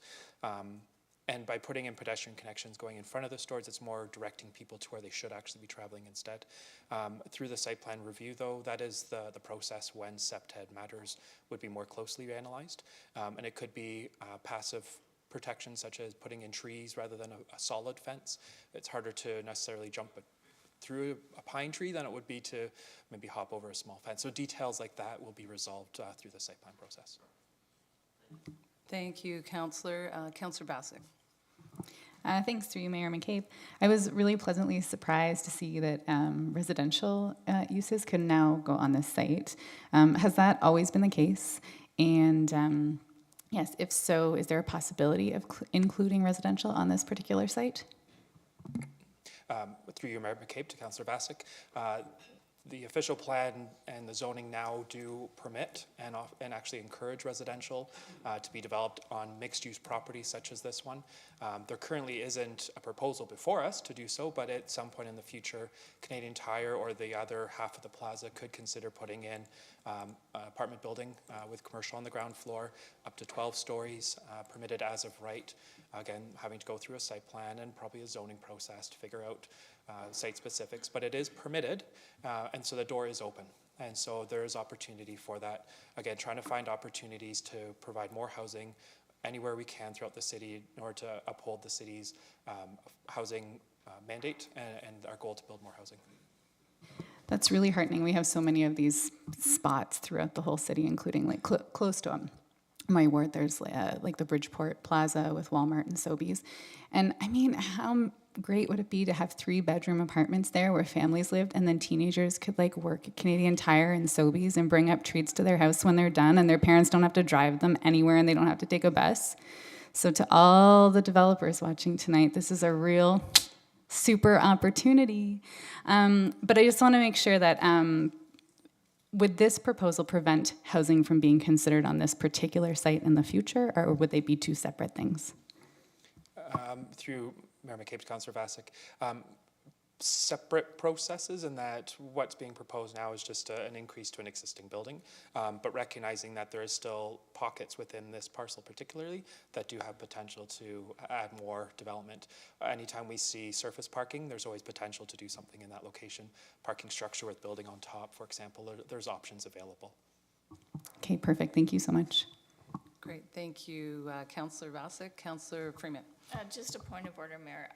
I think I actually should declare on this application. My son works for Canadian Tire. I hadn't really put that all together because this, I believe, is owned by a franchise owner, but more broadly, since he works at head office, I think I should declare and step out. Okay, thank you. Thank you, Councillor. Oh, okay. Thank you, Councillor. Sorry, I should have put that all together. Well, thanks for letting us know now. I'll wait till you.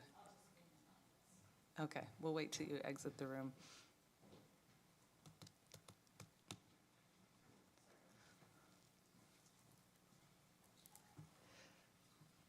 Okay, so with that, are there any other questions or comments? Seeing none, I too was going to ask the same question as Councillor Vasek about was there housing contemplated to be on top of that? So I think to echo what Councillor Vasek said, that is an opportunity I think that should be considered at particularly with developments like this at this site. Hopefully in the future that's something that's considered, and certainly at other sites in the city. But seeing no further questions, thank you very much, John. So now I'll ask any registered delegations to come forward, and I see that we have Jonathan Roger, Brooke Burlock, Linda Lum, or maybe just one of you is coming forward. Okay. Okay, welcome to the chambers, and I'm not sure which, you're Jonathan, I suppose? Okay, thank you, Jonathan, for coming in. Go ahead, you have 10 minutes. Yes, Jonathan Roger from Zelenka Priamo in the City of Toronto. We represent the applicant, Canadian Tire Properties, Inc., and Canadian Tire Real Estate Limited. And I am joined by Brooke Borlock from our office, Zelenka Priamo, and Linda Lum from Canadian Tire. They're just sitting over there. On behalf of Canadian Tire, Zelenka Priamo submitted a zoning bylaw amendment application to permit the expansion of the existing Canadian Tire store located at 650 to 660 Herb Street West. And then building upon the staff presentation, we just have a very brief presentation for you this evening. And I'm not sure if I control the slides or if, oh, I do, thank you so much. The Canadian Tire lands, as John had mentioned, are located at Herb Street West and Herbsville Road. And there's the existing Canadian Tire store at the north end of the site. There's the existing gas bar, car wash, and A&W restaurant at the south end of the site. And the lands are adjacent to the West Side Marketplace, or they form part of the West Side Marketplace, but the adjacent lands that aren't outlined in red there are under separate ownership. And in order to facilitate the expansion of the Canadian Tire store, there were the requested amendments to the zoning bylaw that were just reviewed by John, and I won't go over those again. And some of these slides will look a little familiar to John's. We have the site plan on the left, and on the right we have an aerial just with the expansion areas outlined in the hatched area. So there's the expansion into the existing garden center compound adjacent to Herbsville. There's a small warehouse component expansion at the back, and then a small one just in the loading area behind the car service area. The garden center compound is proposed to be moved into the existing parking lot with a small soil storage area as well. There's been some questions about pedestrian connections, so we just thought we'd highlight the pedestrian connections on these slides. The proposal includes the continuation of the pedestrian connection that's existing along the front of the store from Herbsville. You can see that here with the dashed blue line. In addition, there are existing pedestrian connections at the south end of the Canadian Tire lands proper. There's the connection that was done as part of the site plan approval applications for the A&W and car wash along the main east-west drive aisle. You can see it dashed in blue there, and the existing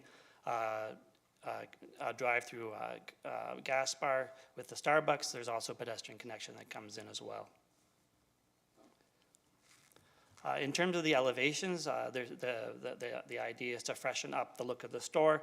It's been some time since the elevations have been changed, so this would be matching up with their latest program. You can see on this screen here, on the top part of the elevation, that's the front facade facing the parking area.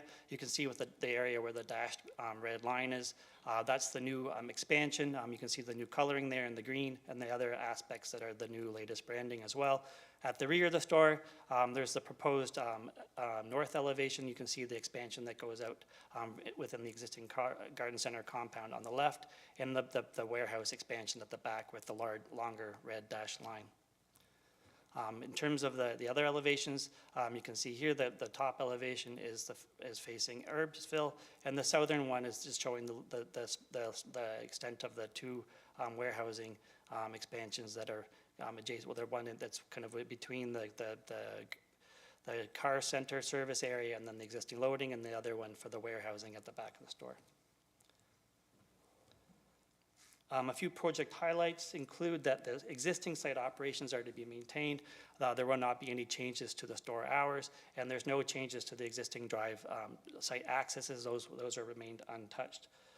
In terms of the parking, while there will be some taken up by the Gennard Center and some repainting in terms of accessible parking that's being expanded, it will be continuing to meet the operational needs of Canadian Tire.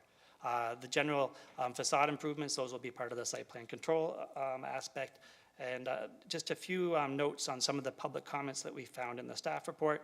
The expansion of the store is desired by Canadian Tire in order to meet their operational needs, to reflect the needs of the community, and as I mentioned, to refresh the look and feel of the store, including the interior, in order to improve the customer experience.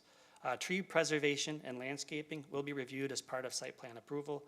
There will remain an extensive landscape buffer with fencing to the rear of the Canadian Tire store, while the landscaping within the buffer along Herbsville Road will be reviewed as part of site plan control. A construction management plan will be prepared as part of the site plan approval application, and Canadian Tire contractors will follow the city's noise bylaw. In terms of the rear fencing, there was a note about a damaged portion of that, and that will be repaired as part of the construction. In conclusion, the lands are well suited for the proposed Canadian Tire store expansion, and the proposed zoning bylaw amendment is consistent with and conforms to the applicable provincial and municipal land use planning policies and represents good land use planning. I'm available for any questions along with the team, and we'd like to reserve the opportunity to answer any questions from the public as well. And there were some questions before. I can speak to those now, or I'm not sure. I'm at your leisure here how you would like me to handle those. Yeah, thank you very much, Jonathan. So I'll turn to council to see who has questions. We'll start with Councillor Bodley. Thank you, through Mayor McCabe. I guess the first question I'll ask is about the fencing in behind and the swale, and any thoughts or comments that Canadian Tire has when it comes to looking at crime prevention through that area from your perspective at this stage, noting that obviously it could change as you go forward. Well, certainly the Canadian Tire is aware of the issues there as well. Certainly it impacts themselves as well because of theft from the store. So there's been a temporary fencing that's been put up. If you've seen that on the east side of the store near Herbsville to try to keep people from being able to go out quickly. But that's certainly something that they're aware of and concerned about as well. So that's something that we can review as part of site plan approval. Excellent, thank you. And my last question is simply about community engagement and particularly with the folks on the condo board at 555 Chablis and behind the Canadian Tire there. Obviously, you're talking about a fairly lengthy process here, starting in spring 25, ending in 26, according to the report. And obviously, the standard sort of things that come along with a fairly large expansion like this when it comes to noise mitigation, dirt, dust, tree damage potentially, damage to fencing and things like that. And I just wanted to express on behalf of some of the folks at 555 Chablis that in the past, there have been some challenges with the condo board connecting with the Canadian Tire there to address some of these concerns. And given the length of time that this is going to take, should it move forward, I'm wondering if Canadian Tire would be amenable to having a contact that is working with the condo board to provide communication to them about what is going on as the construction moves forward, and someone that they can reach out to that will address any concerns that emerge as the construction process continues. I'm assuming from Canadian Tire through Linda Lam can certainly make themselves available. If there's a contact that they're looking for, then Linda's the contact that could put them in touch with the right person if it's not her. But certainly that's something that's desirable from Canadian Tire's point of view as well. They certainly want to be good members of the community. Excellent, thank you. And I would just encourage Mr. Voss to provide that contact information because I know he has that to make sure that community partners are working together. Thank you. Thank you, Councillor. Councillor Vasek. Thanks through you, Mayor McCabe. Yeah, if you could just speak to my question before, which was, is Canadian Tire, that site, contemplating any residential uses at some point in the future? At this point, the proposal before us tonight is for the expansion of the Canadian Tire store. The A&W and the car wash and the gas bar are fairly new. In the last few years. At this point, there's no residential being contemplated for the site, but certainly with the existing permissions and the long-term nature of planning, I wouldn't discount it in the future. But certainly, nothing is being planned at this time, and the focus is on expanding the store. Did you have a follow-up, or? I mean, no. Obviously, I'd like you to consider it if you could bring it back to the people there. If you want to think through it. I mean, we can't require that you do anything like that, but it is a great need. There's no doubt it would, create some disruption to the community or to the neighborhood, as construction does and as a taller building might. But it's a priority at the city, and we don't have land to go out, and it's so much wasted vertical space. So that's all.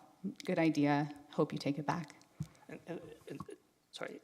Go ahead. And certainly Linda Lum is here tonight and listening. And I mean, there's a trend in planning now certainly towards having intensification of shopping centers.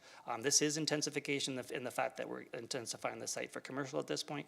But again, like the future, the nature of their business and the planning for the future, it's a longer term thing. Yeah. Great. Thank you. Thank you so much for taking that back. To both you and Linda for taking that back, because as Councillor Vasek said, it's a key priority of the city. Councillor Wright. Thank you. Through you, Mayor, I'm just wondering if we can talk about the noise study for a second. The revised noise study talks about the consultant measuring sound levels from the garbage compactor, electric inverter, forklift, and the open doors of the automotive garage. And the trailers and trailer truck traffic was considered negligible. This might be a question actually for your Canadian Tire contact there, Ms. Lum. But I'm just wondering whether off-peak hour delivery is a logistical priority for Canadian Tire, and whether in this plaza location with the increased intensity, whether that would end up changing the noise dynamic down the road. And I ask this because of the limitations that we currently have to enforce any kind of noise bylaw. So if I could just get a comment on that. Sure. In terms of the loading and deliveries, they're not overnight. That's not how Canadian Tire operates from that nature. The noise study itself considered the expansion of the store, and as you saw, there was a peer review for the region as well, and there's no noise mitigation that was recommended, and the region's peer review accepted that as well. So in terms of the noise study that was prepared for the rezoning, there was no concerns raised from that point of view. Thank you very much for that. Okay, thank you, Councillor. I think there are no more questions, so thank you very much, Jonathan, and Linda and Brooke as well.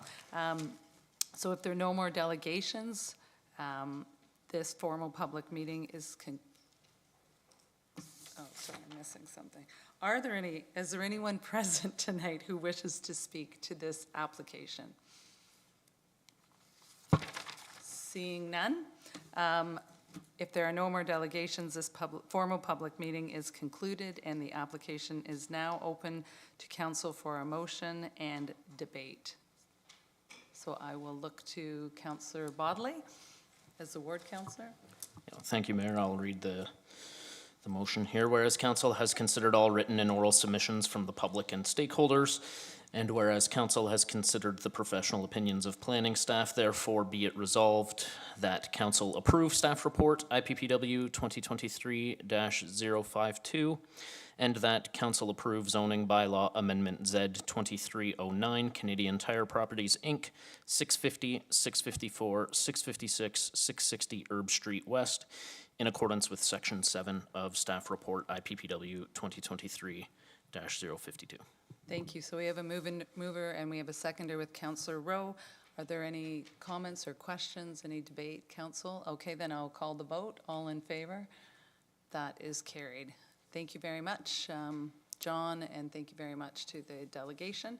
And I take it the clerk, we'll just take a moment now while we wait for Councillor Freeman to rejoin the meeting.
And we're back.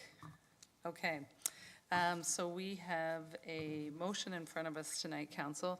Affordable Housing Commitment Motion tabled by Councillor Bodley. Sorry, the delegations speak first, correct? Do you want to, or do we read? Do you want to speak to it first, Councillor, or do you want the? You want to speak to it first, Councillor? Oh, sorry, yeah, moved by Councillor Bodley and seconded by Councillor Hamner.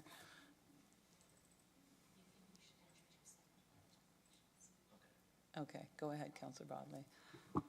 Sorry, my throat gets dry. I need to drink water. I have to go to the washroom. It's a big problem. So yeah, I have some comments that maybe I will save till after we've heard from the delegates. But I wanted to introduce the motion here. Essentially, the motion is to bring forward a direction to staff to look at permitting as of right up to 4 residential unit and 4 stories on residential parcels within low-density residential zones.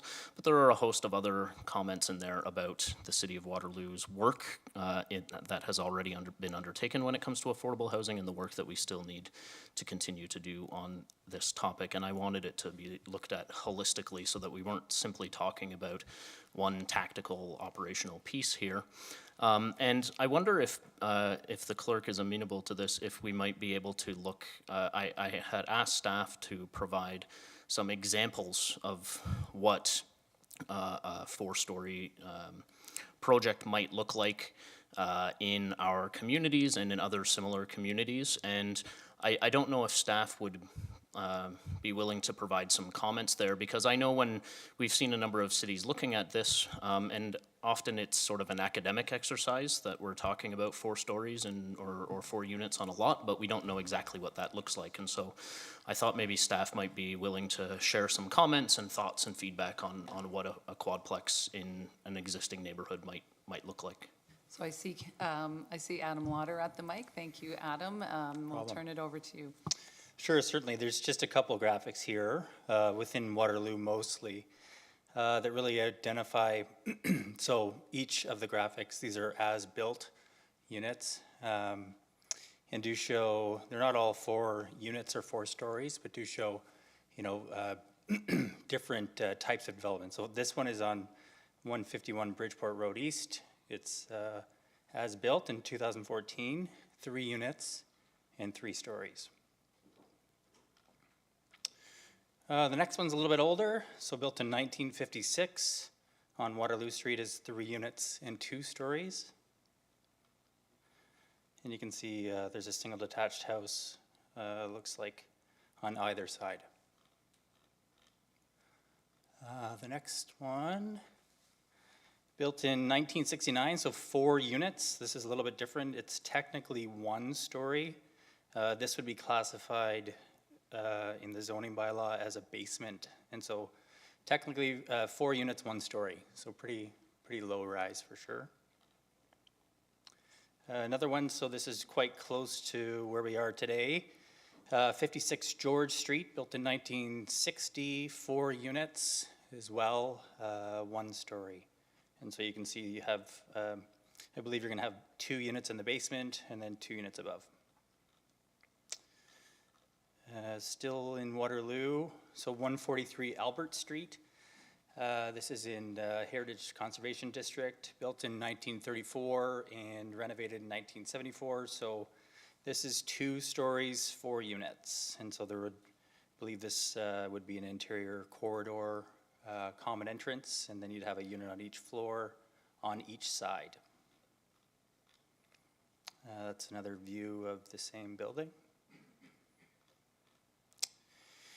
And other retrofits, so 62 Dorset, I'll walk quickly through these. 68 Allen, these are triplex developments. So, within what would have been built as a single detached unit and now has been converted to 3 units. 199 Herbert, 110 William Street, also triplex, and also similar theme where they would have been built as single detached units and have been converted.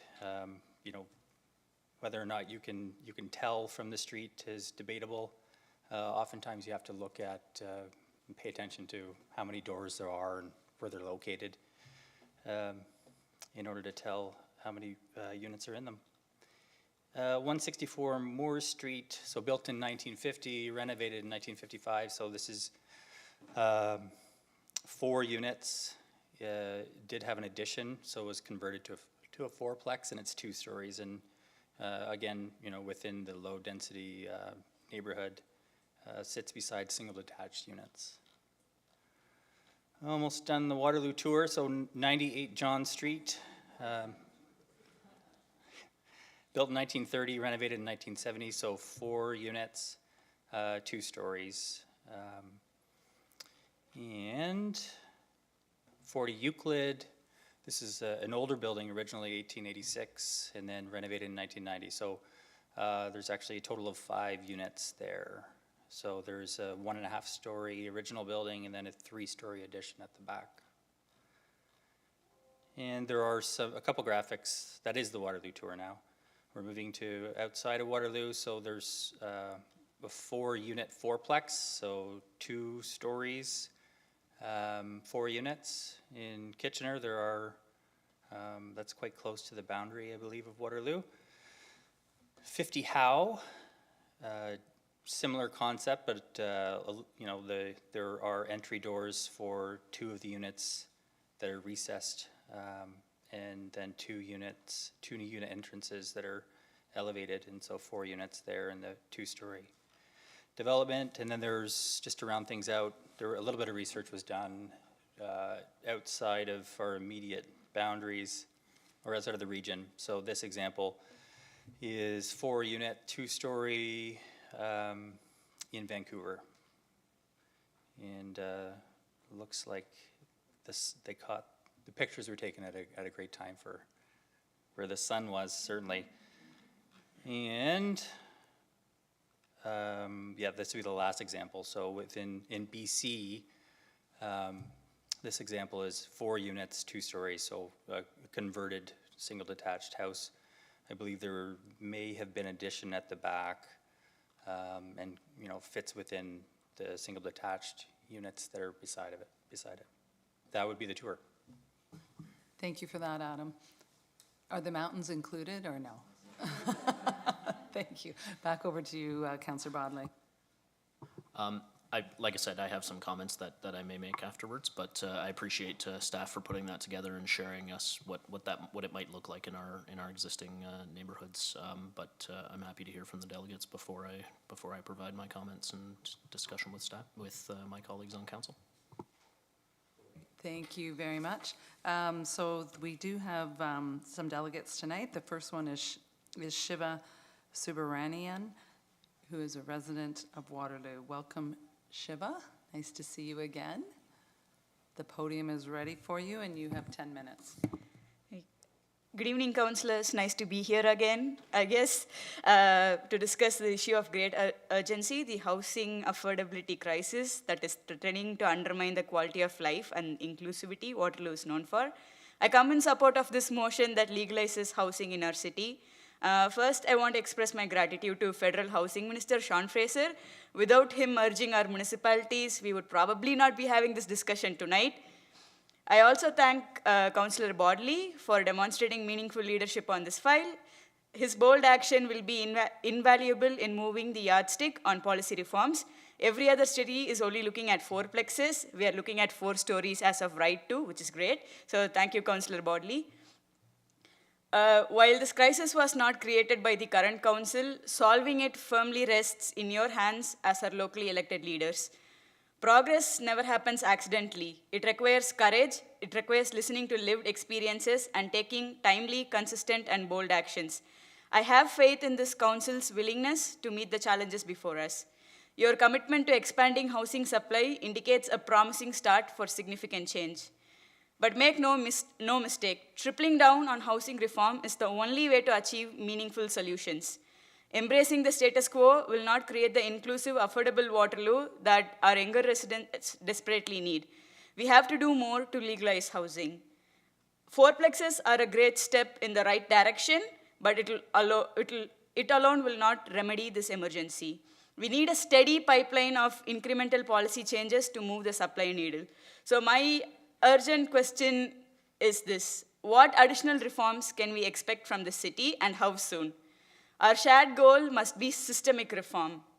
One concern I have in this motion is the where appropriate wording, and I might have misunderstood, but to me it seems like the it seems to provide an opportunity for housing opponents to continue weaponizing zoning, enabling them to use zoning regulations as a tool to hinder or block the construction of new housing developments.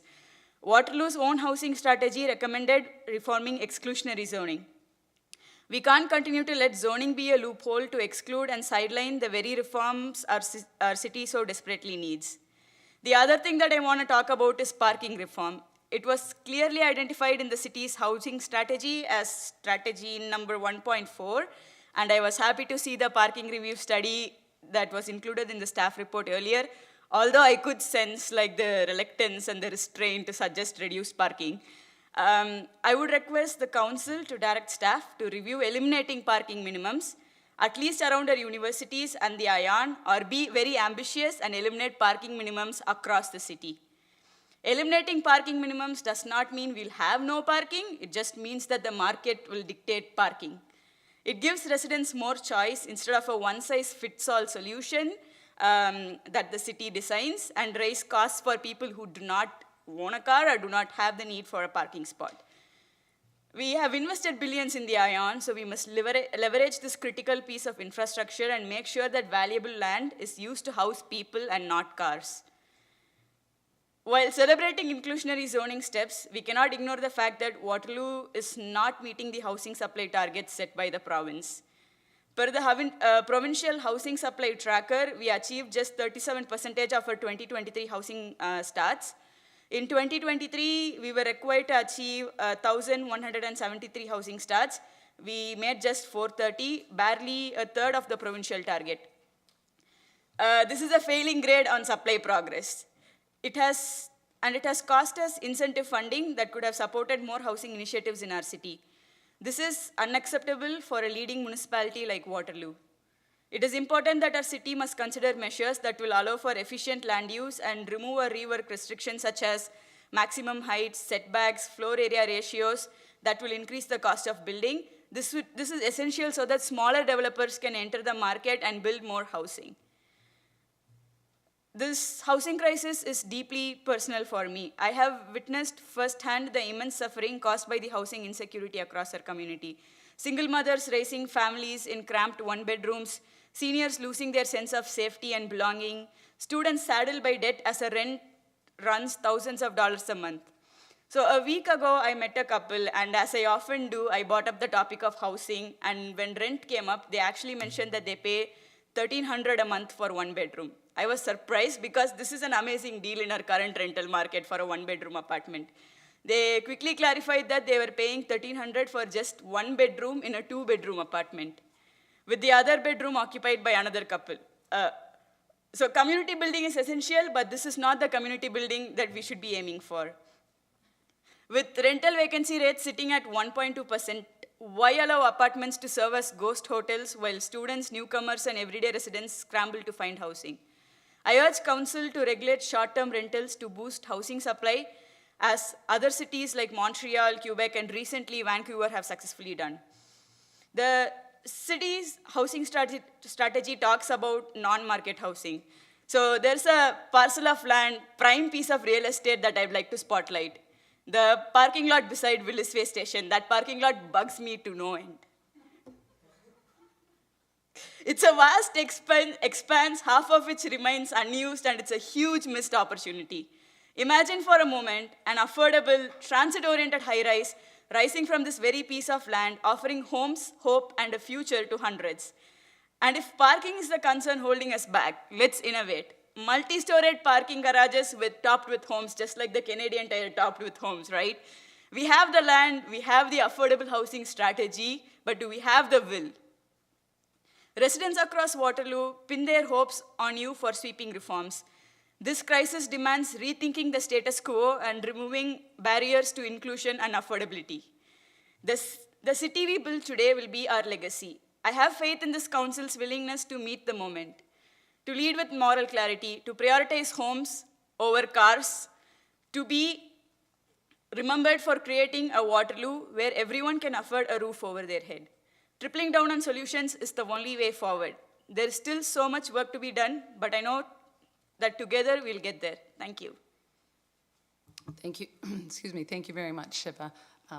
Do we have any questions from council of the delegate? No? Okay. Thank you so much. I really appreciate you continuing to come in here and talk about this important issue. Thank you. I look forward to the day where I don't have to come and do this. We'll miss you, Shiva. We'll miss you. Our next delegate is Nicholas, and I apologize for the last name, but Abuaji. Abuaji, my apologies. So Nicholas Abuaji, who is the next delegate to speak to this motion. So welcome, Nicholas. Thank you. My name is Nicholas Abuaje. I'm a 20-year-old student at the University of Waterloo. I was born and raised in Kitchener, Ontario, and I'm a proud resident, a lifelong resident of the region of Waterloo. I currently live at home with my parents and have had the privilege to grow up in this region, which is home to a world-class post-secondary institutions, thriving, innovative industries, and a community with a strong love for diversity and inclusion. This is something that I value and something that so many other people value when they pick a community. Not everybody was as lucky as me to be born into this community, but many people have moved into this community and we've seen it. People were smashing our predictions for how many people are going to be coming. And today I'd like to talk before council to speak of the importance of this motion and provide some perspective. For me, I'm sure, due to how great the region of Waterloo is, that the estimates provided about growth within the city and within our region are probably going to be smashed. This is why it's so important for us to have bold action now to ensure that all different types of housing are legalized and permitted in our city to address this housing crisis we currently face. For context, as of June 2023, home prices in Kitchener-Waterloo had risen 295% since January 2005, 84 percentage points more than the Canadian average, and third highest in the country among major markets. This is from the Waterloo Region Record recently. Another stat, 4.7 people migrated to the region for every home constructed. This really goes to show that we aren't building enough homes to support the people who want to come and benefit from all that our region has to offer. I'm happy to see our city respond to the federal government's call to make this change, but would encourage you to do more. We can do more. Vancouver recently approved 6 lots per unit, and Edmonton has approved 8. Although it's good to move from 3 to 4, this will not solve a crisis of this magnitude and will not make our application that much more competitive when municipalities en masse are adopting. But although I'm happy to see we're doing a little bit more.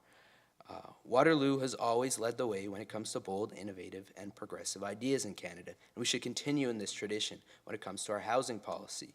I encourage Council to lead the way in and supporting this motion in ending exclusionary zoning by implementing best practices outlined in the Housing Affordability Task Force, as well as the best practices outlined recently for as the councillor mentioned earlier, the Top 10 Housing Accelerator Fund initiatives, municipal roadmap to maximize our region's chance at addressing this housing crisis properly and adequately. Some of these things are eliminating minimum parking requirements, which I do understand that council is currently looking at, but I do encourage them to go for it and be bold, because students and young people like myself, whether they've been living in the region for their whole life and would hopefully one day like to find an affordable place to live that isn't there with their parents, would like to continue to live in this region. And if we don't build the supply necessary, I don't know if that will be possible. And other things like removing or relaxing mandatory setbacks. And for me, what I think today is currently we are doing what is required, but we can do much more. We are doing this in part to become successful applicants to the federal government's Housing Accelerator Fund, but I do urge council to take note of the fact that doing this, the bare minimum of what the Honorable Minister Sean Fraser has requested of us, does not guarantee us a successful application.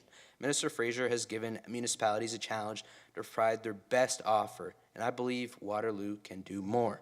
This is a great step, but Waterloo and the region of Waterloo, the municipalities within it, are some of the best in my opinion. I think we can do more.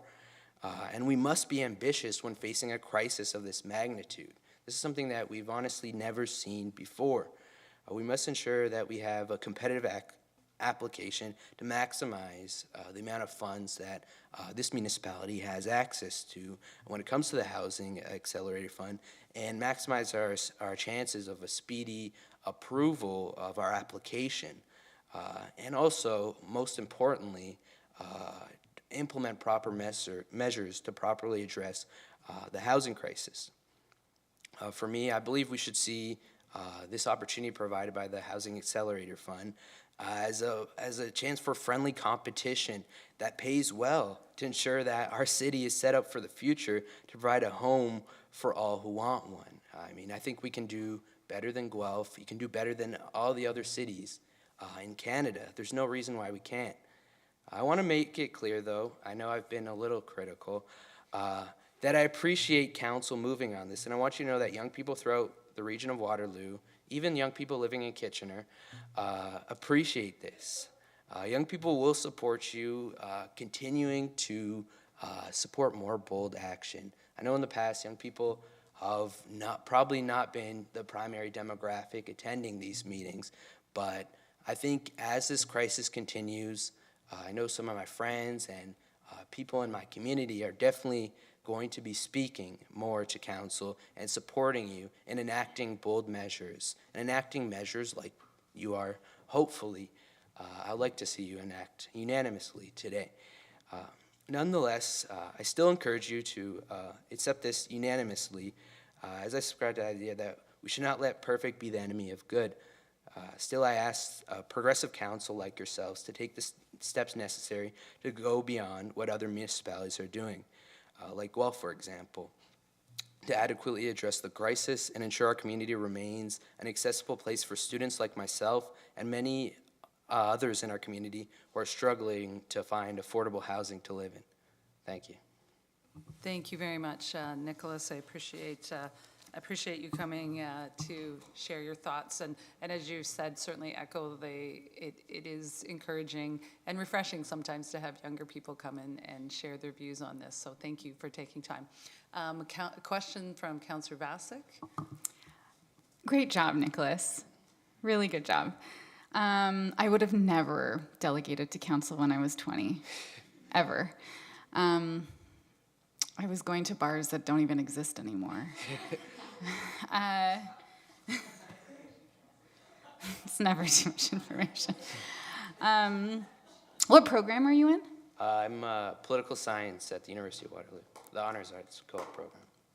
Super. Well, I hope you keep coming back. And I think that I just want to make note of your language about smashing things. And I think that it's like a great campaign if we wanted to be competitive. I'll just put this out to our communications person who might be there. Yeah. Like smash the housing targets or something. Yeah. So I really liked it. It got me on board, and I love the competitiveness. And I'm really, I don't know you, but I'm so proud of you for delegating. Thank you. Thank you, Councillor. Other comments or questions from people? Seeing none, thank you very much. Thank you very much, Nicholas, for coming in tonight. Thank you. All right, take care. Just one quick question to Mr. Lauder. Could you send those examples around of the presentation around to council? Just, I think that would be handy to have. Yes. Thank you so much.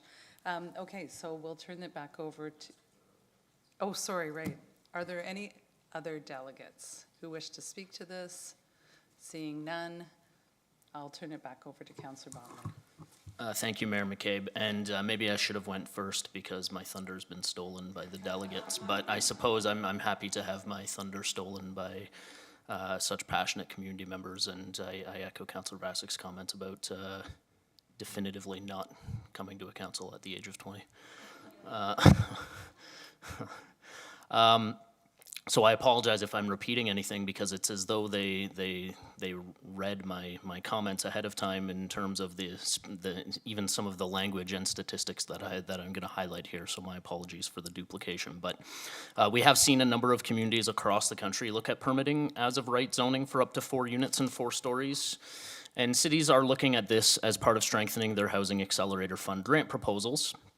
I am a firm believer in this approach, and I wanted the motion to not only address this tactical concept, but also to reaffirm the broader work that council and staff are doing with respect to affordable housing more broadly. It was perhaps the most pressing issue that we all discussed at the door this time last year in the previous municipal election, and the Waterloo Region Community Foundation has recently released their Vital Signs report, which illuminates why affordable housing is top of mind for so many folks in the community. The statistics in that report are staggering. We are growing more than twice as fast as the Canadian average from 2021 to 2022. We are the 7th fastest growing large metro area in Canada or the US since 2015. Our population growth has increased by 363% since 2016. And clearly, Waterloo region is the place to be, and it's no wonder why. We have a thriving and diverse economic landscape. We have multiple world-class post-secondary institutions.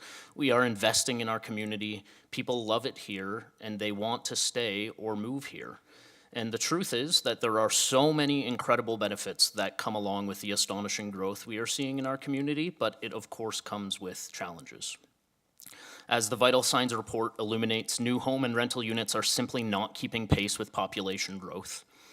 Established residents in our community may be looking around and they may be seeing significant housing growth. We see cranes in the sky, developments are moving forward, neighborhoods are changing. And this is true. Housing starts are in fact up 50% since 2015. But when we compare to that 363% increase in population growth, a part of the affordable housing challenge we are dealing with becomes clear. In 2015 and in the years prior, the ratio of new people to homes was around 1.5. Today it is 4.7, nearly 3 times the traditional amount. In short, we need more housing of all types all along the housing continuum. Affordable housing is not an issue that municipalities alone can solve, but we certainly do have a role to play. And on the supply side of housing, I would argue that we have punched well above our weight and have been on the leading edge of a variety of planning tools in our community. We have initiated heightened density reviews in our core. We have permitted as-of-right zoning in our major nodes and corridors for increased height and density. In the early 2000s, we increased density in areas of our low-density neighborhoods to allow for up to 4-story apartment buildings. And just last year, we created the city's first ever affordable housing strategy, which speaks to increasing missing middle housing, missing middle corridors, and enabling a greater supply and mix of housing across the city. And we just heard from staff this evening about all of the initiatives underway related to the Streamlined Development Approval Fund work, from a thorough review of parking, built form studies, and more. So while I do not believe that the 4-unit, 4-story directive is the solution to our affordable housing challenges, I do believe that it is a part of the solution. Historically, when we conducted those heightened density and nodes and corridor reviews, we simply did not have the supply issue that we have today. And this supply issue, coupled with the realities of our supply of land, necessitates using our land as efficiently as we can and looking inward to our low-density neighborhoods. Truthfully, should this motion pass, I do not expect to see a proliferation of quadplexes across our city, just as when secondary suites were permitted, we did not see a proliferation of secondary suites everywhere in our community.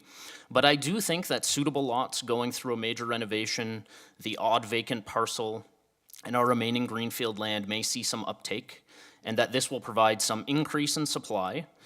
Crucially, it will increase housing choice in our neighborhoods. And I think also it will signal that our neighborhoods are not exclusive, that all family types and residents are welcome in all of our neighborhoods, while also preserving the low-rise built form as we saw in some of the examples that Mr. Lauder shared of our existing low-density neighborhoods.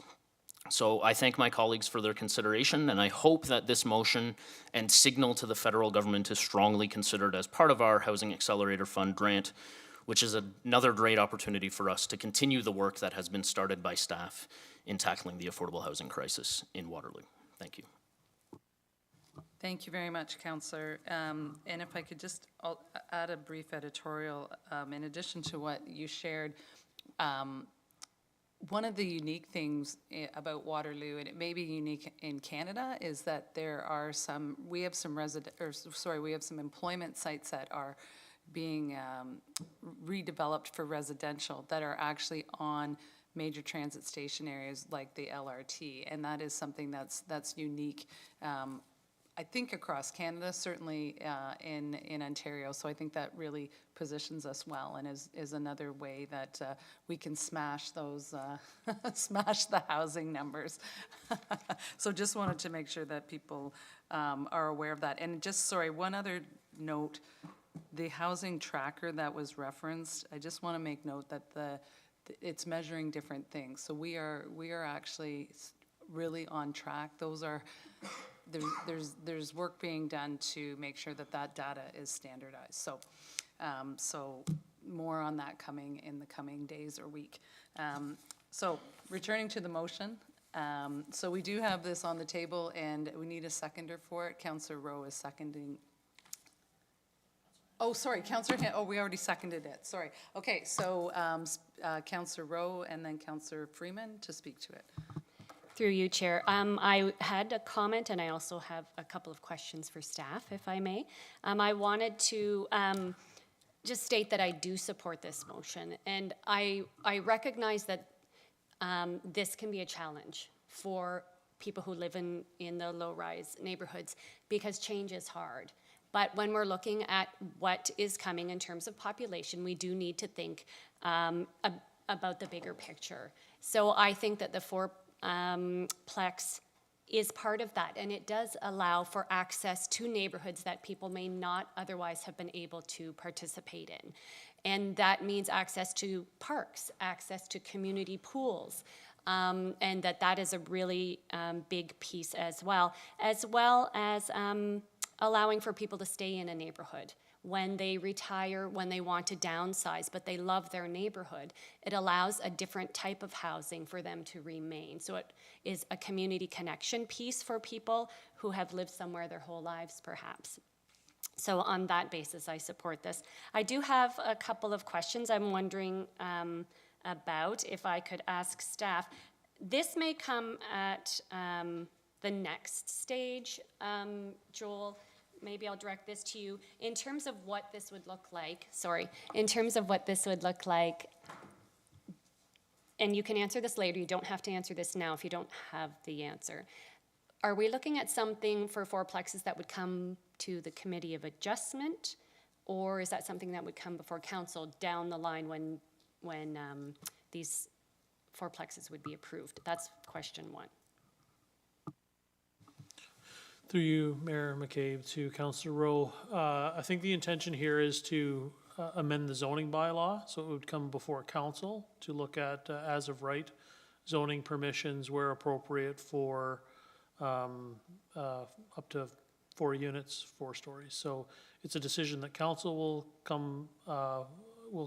make, and staff will return and come back to council with an analysis to provide council with the necessary information to make a sound decision.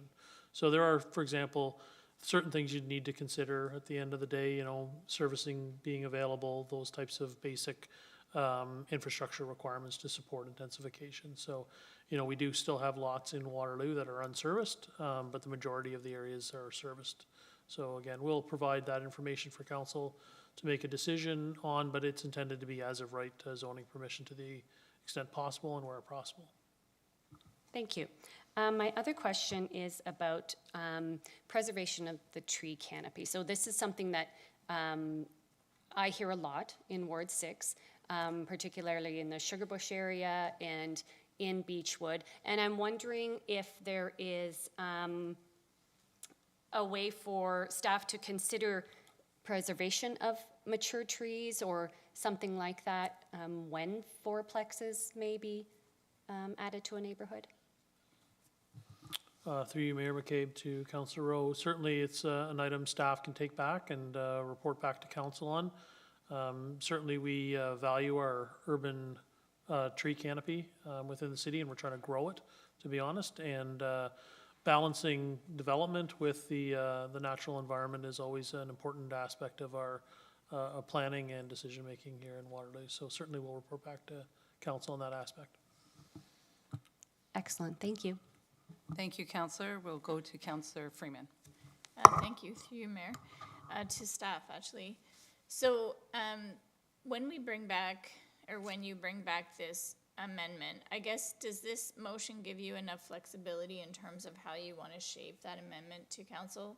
And the reason why I asked the question is I just wondered, we were very purposeful as a city in terms of thinking about height and density and where we think that should happen in an effort not to destabilize other parts of the city. And so I didn't know whether achieving the goals of this could be also done through kind of some master planning process where we identify, again, areas that are close to transit, that would support increased density, population density, and maybe overcome some of the issues around parking and things like that. Through you, Mayor McCabe, to Councillor Freeman. Certainly, within the planning division at this moment in time, we're looking at all types of housing and all types of opportunities to move forward. Certainly, I think the motion is sufficient to allow staff to proceed forward and report back to council. But Mr. Lauder and I, for example, have had a brief conversation around all the significant work the council, this council and other councils have done around heightened density and nodes and corridors. And again, there are areas where we want more than fourplexes, to be honest. We want higher forms of development, whether it's missing middle housing or, you know, mid-rise housing up to 12 stories, or even taller buildings to the 25-plus story range. So nodes and corridors are an important component of this. This motion is really directed at kind of the areas that are outside of nodes and corridors, I would suggest, for the most part. And as Councillor Bodley indicated in his comments, when we did heightened density back in the mid-2000s, we simply didn't have a supply-related issue for housing. We didn't need to look at what was referred to back then as stable residential neighborhoods to meet our housing supply. And even, I think in the report that I provided to council, we note that still within the work that council's done for nodes and corridors, we have capacity of undeveloped lands for somewhere between 200 and 350,000 more people in nodes and corridors alone on undeveloped lands. That doesn't mean all lands will be developed fully or to their full extension and potential, but there's still a lot of planning that the city has done to accommodate growth. This is just another added tool that we will use to look at how we can broaden the permissions within some of those low-rise neighborhoods. Thank you. Councillor, did you have a follow-up? Nope. Okay, over to Councillor Hamner. Thank you very much. Through you, Councillor Freeman has actually asked the question that I was going to ask, so thank you for that. I'll just make a statement. I'm pleased to be supporting this particular motion. I think, as we've talked about all along with our affordable housing strategy, there are many different tools we need to have if we're going to achieve the numbers that we want to achieve. So what's good for me with this particular motion, it does give us one more tool in the toolkit to look at different ways that we can do it. I also appreciate the response, Mr. Cotter, that you feel the resolution gives you enough flexibility for creativity in how we're coming up with the areas that are going to be appropriate for having these kinds of dwellings. Initial reaction from some residents in my ward was, my goodness, how are we going to do it on small cul-de-sacs and with traffic being a particular concern? Good genuine interest in increasing the density, but just wanting to make sure that we're doing it in a safe and appropriate way to do it. So I look forward to the creativity when the report comes back to council. So I will be voting in favor of this motion. Thank you, Councillor. Councillor Wright. Thank you. Through you, Mayor. I want to make a comment and then just a couple of queries for staff that I think you'll probably just want to take away and come back to us on later. But number one, I really want to make sure that it's well understood that we have a housing crisis, not just an affordable housing crisis. We do not have enough supply, period. And that's a very dangerous situation to be in. When we had our presentation earlier this evening about an emergency management strategy, we don't have enough swing housing. We don't have anything. We don't have any place to put people should we have a crisis. We don't have a place to put people if we need to do a deep retrofit on a building. We got nothing to work with. And so it's really important for us to take all these measures at this point in time, like everything that we can, get it on the table, but we also need to be very sensible in terms of the process by which we're doing it. And so one of the considerations that I hope we can bring forward is how our green building bylaw might help to support tree canopy, how it might help support property level drainage capacity, whether we have greening conditions in there that prevent backyards from just being paved over for cars. And these are extremely important considerations because this is where conflict gets downloaded to the individual property owner, and they have no recourse at the city. They have to deal with it in civil court. And we want to avoid that conflict. So we need to actually be very smart about what we can control at the city level to ensure that we're mitigating these conflicts from the get-go as we're building more intensified housing areas. So I can also say that I'm supportive of this initiative and looking forward to the process part of it. Thank you. Were you looking for staff to respond tonight or no? No, not tonight. No, it's too complicated. Okay, well, just items to take away then. Sorry, Councillor Bassick. Thanks through you, Mayor McCabe. Thanks, Councillor Bodley, for bringing this forward. I 100% support this. Something else I'm really curious about is, like as Councillor Bodley said, you know, when you could do 2 units, it didn't get a huge uptake. And one of the reasons is it's cost prohibitive to do this for an average resident of the city. And so we're looking at people who can afford to do this, which is great, because anything we can do, we should do. But I guess if, as you're working on this for us, if you come across anything that might assist the general public in understanding if there are incentives, or if there's anything further we might be able to do to help people. For example, we might want to build an extra unit in our house. It's going to cost $300,000. We can't actually make that affordable. We might be able to increase the supply, but we might want to make it affordable. There's a triplex for sale at Moore and Allen, right on Allen by Moore. It's $1.2 million. Like, who can afford that to rent out to people?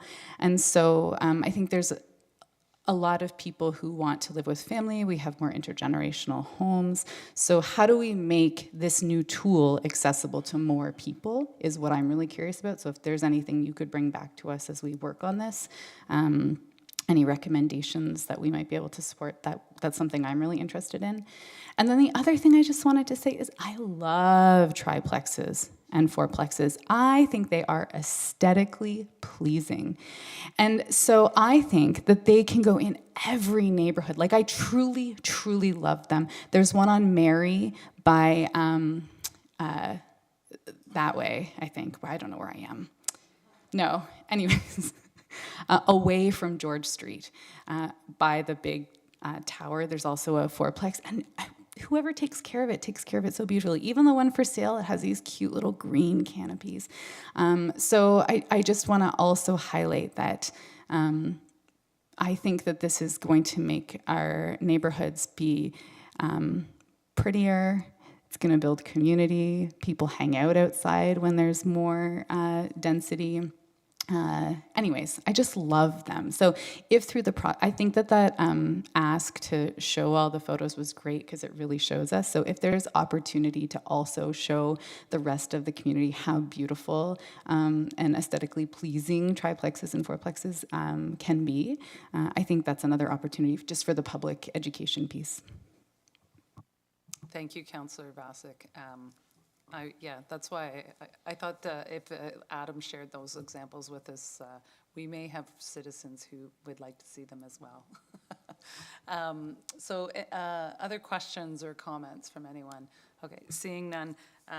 I did have some questions about it, but I think everyone's asked them already, and I would just re-emphasize the green development standards and looking forward to seeing those come into place and doing anything we can to make these this type of housing, or any type of housing that's being built, you know, as sustainable as possible for our community and the people within it. And yeah, just want to thank you again, Councillor Bodley, for bringing this forward. And I will turn it. Did you have any further comments or? No? Okay. So with that, then we will call a vote on this. All in favor? Any opposed? There are none. That is unanimous. So thank you very much. Okay, so moving along, we have communications and correspondence. We have none. Unfinished business. We have none. Council, are there any questions? Yes, Councillor Freeman. Yeah, through you, Mayor. I wanted to ask a question of staff to see whether or not they might be able to consider looking into starting a memorial banner program in the city to honor veterans.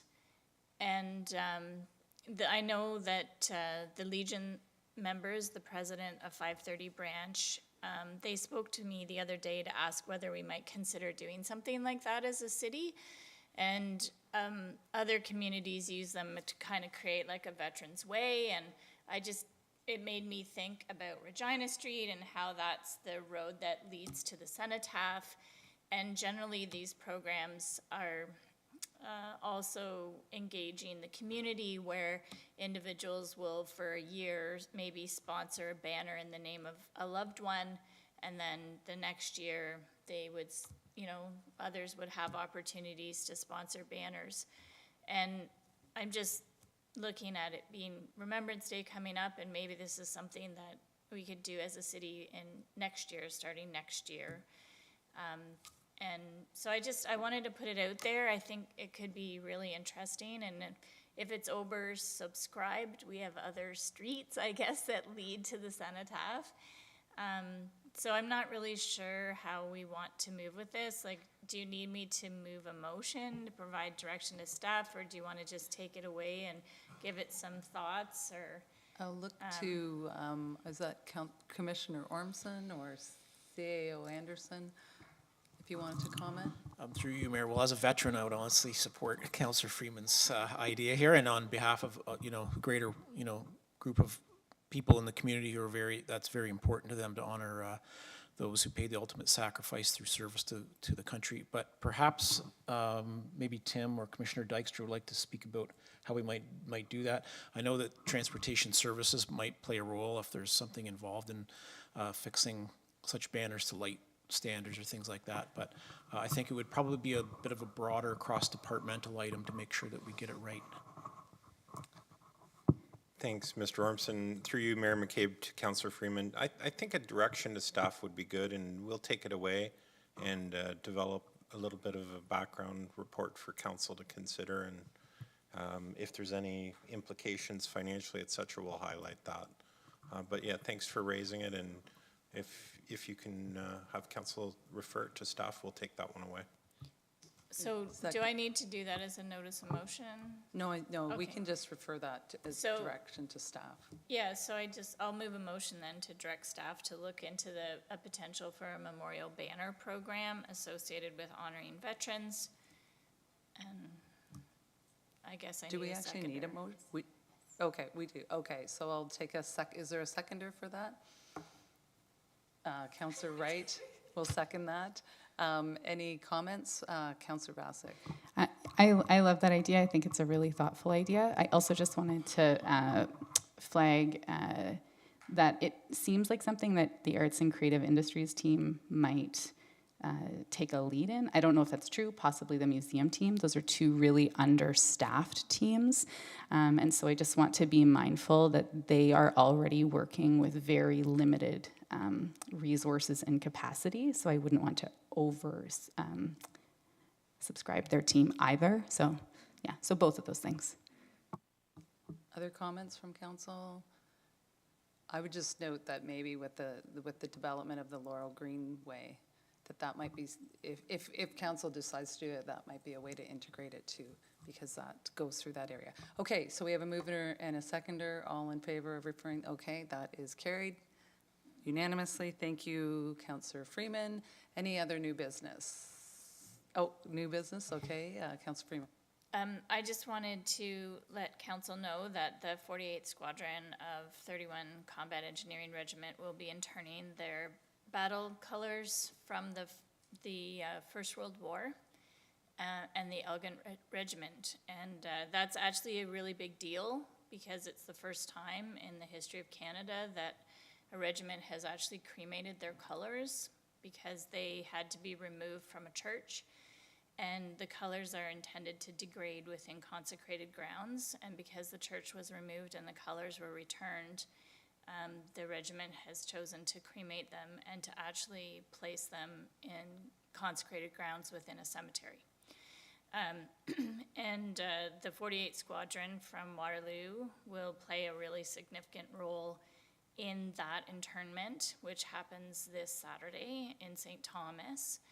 And so I just wanted to bring it to council's attention that there's a lot of soldiers that live here in Waterloo region who will be participating in that, and it's very significant. The Canadian government certainly has a keen eye on that.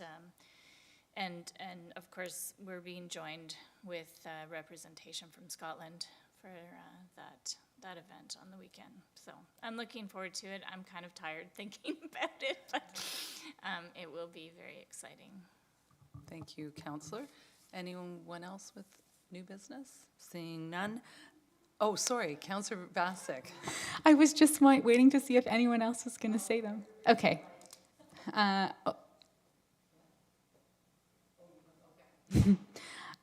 Okay, some of us went to the Kitchener-Waterloo Art Gallery Black and Gold Gala, which I just looked at my calendar since our last. That's why this is my favorite part. Which was wonderful, and they put the music at the beginning, so people started dancing. It was so fancy at Tapestry Hall. I bought a very expensive drink, and the speeches, the keynote speaker was Bangishimo, talking about their journey with creativity and family, and Roshan James did some spoken word. I think those were the two key people. Yeah. Anyways, it was a beautiful night, and our arts and culture team really did a great job they always have a table craft. And our arts and culture manager brought her own scissors because she is so, she's been to this event so many times, so she really knows how to play it. Yeah, she needs them. So anyways, I was really impressed with her and our arts and creative industries team. Some of us also went to the Coalition of Muslim Women Radiant Ladies Gala on Saturday, and it was delicious food, wonderful to connect with other women in our community, as well as some senior staff like Philippa and Michelle Lee who came. And then in the ward, the Lincoln Heights neighborhood group hosted a Grave and Rave, so good. So dancing for kids and just various activities and treats and people dressed up, and the people who have taken this on to organize it and volunteer have been refining it since the first year of the pandemic when it was a giant event, and it's still a giant event just in one location. And it's because of the support from the neighborhoods team, it's because of the volunteers, it's because people have given financial donations. Anyways, it's a lovely event, super fun. My kid and I went, and we also give it an 11 out of 10. Thank you, Councillor Vasic. Councillor Bodley. Thank you, Mayor McCabe. Yesterday, Mayor McCabe also attended a Vista Hills Diwali event that was held at Rim Park. And it was a great event, lots of people, lots of food, lots of dancing. The kids were adorable. And I just wanted to highlight that, this is a neighborhood association event, and the volunteers who put these things on and spend their time dedicated to building community. I know we talk about them a lot, but I don't think we talk about them enough still in the same breath. Over 250 people just from Vista Hills celebrating a Diwali event at Rim Park is incredible, and I can't thank the volunteers who put that event together enough, because it's a big part of community building that the city alone can't do, and we need volunteers like that in our community to put those events together. So really well put together, and I thank the mayor for also gracing us with her presence. Thank you very much, and I understand that Councillor Hamner was there as well, but we come say hi. Councillors from all wards, everyone was invited to that one, no, they weren't. It was lovely to have you there as well, even though I wasn't there. I'll stop talking now. Councillor Wright. I just want to acknowledge that the Mary Allen Farmers Market has concluded for the season. I don't know if you've ever been to the Mary Allen's Farmers Market, but it's lovely. And almost always rains or hails or does something on Thursdays, but they persevere, and it's really awesome. So yeah, that's concluded for the season since it is the end of October. And I'll be at their annual general meeting coming up in about 10 days. So looking forward to touching base with the community more broadly. Fantastic. And I'll put a little shout out to the Sexual Assault Support Center Gala that's happening this Saturday. I'm the MC, so get your tickets. I don't know if it's sold out or not, but it should be if it's not, because I'm the MC. No. Just joking, but yeah, check it out if you don't have any plans yet for Saturday. Okay, with that, I will move to the enactment of the bylaws. Councillor Bodley. Seconded by Councillor Freeman. All in favor? That is unanimous. Adjournment. Councillor Rowe, seconded by Councillor Bassick. All in favor? That is carried. Thank you so much, everyone, for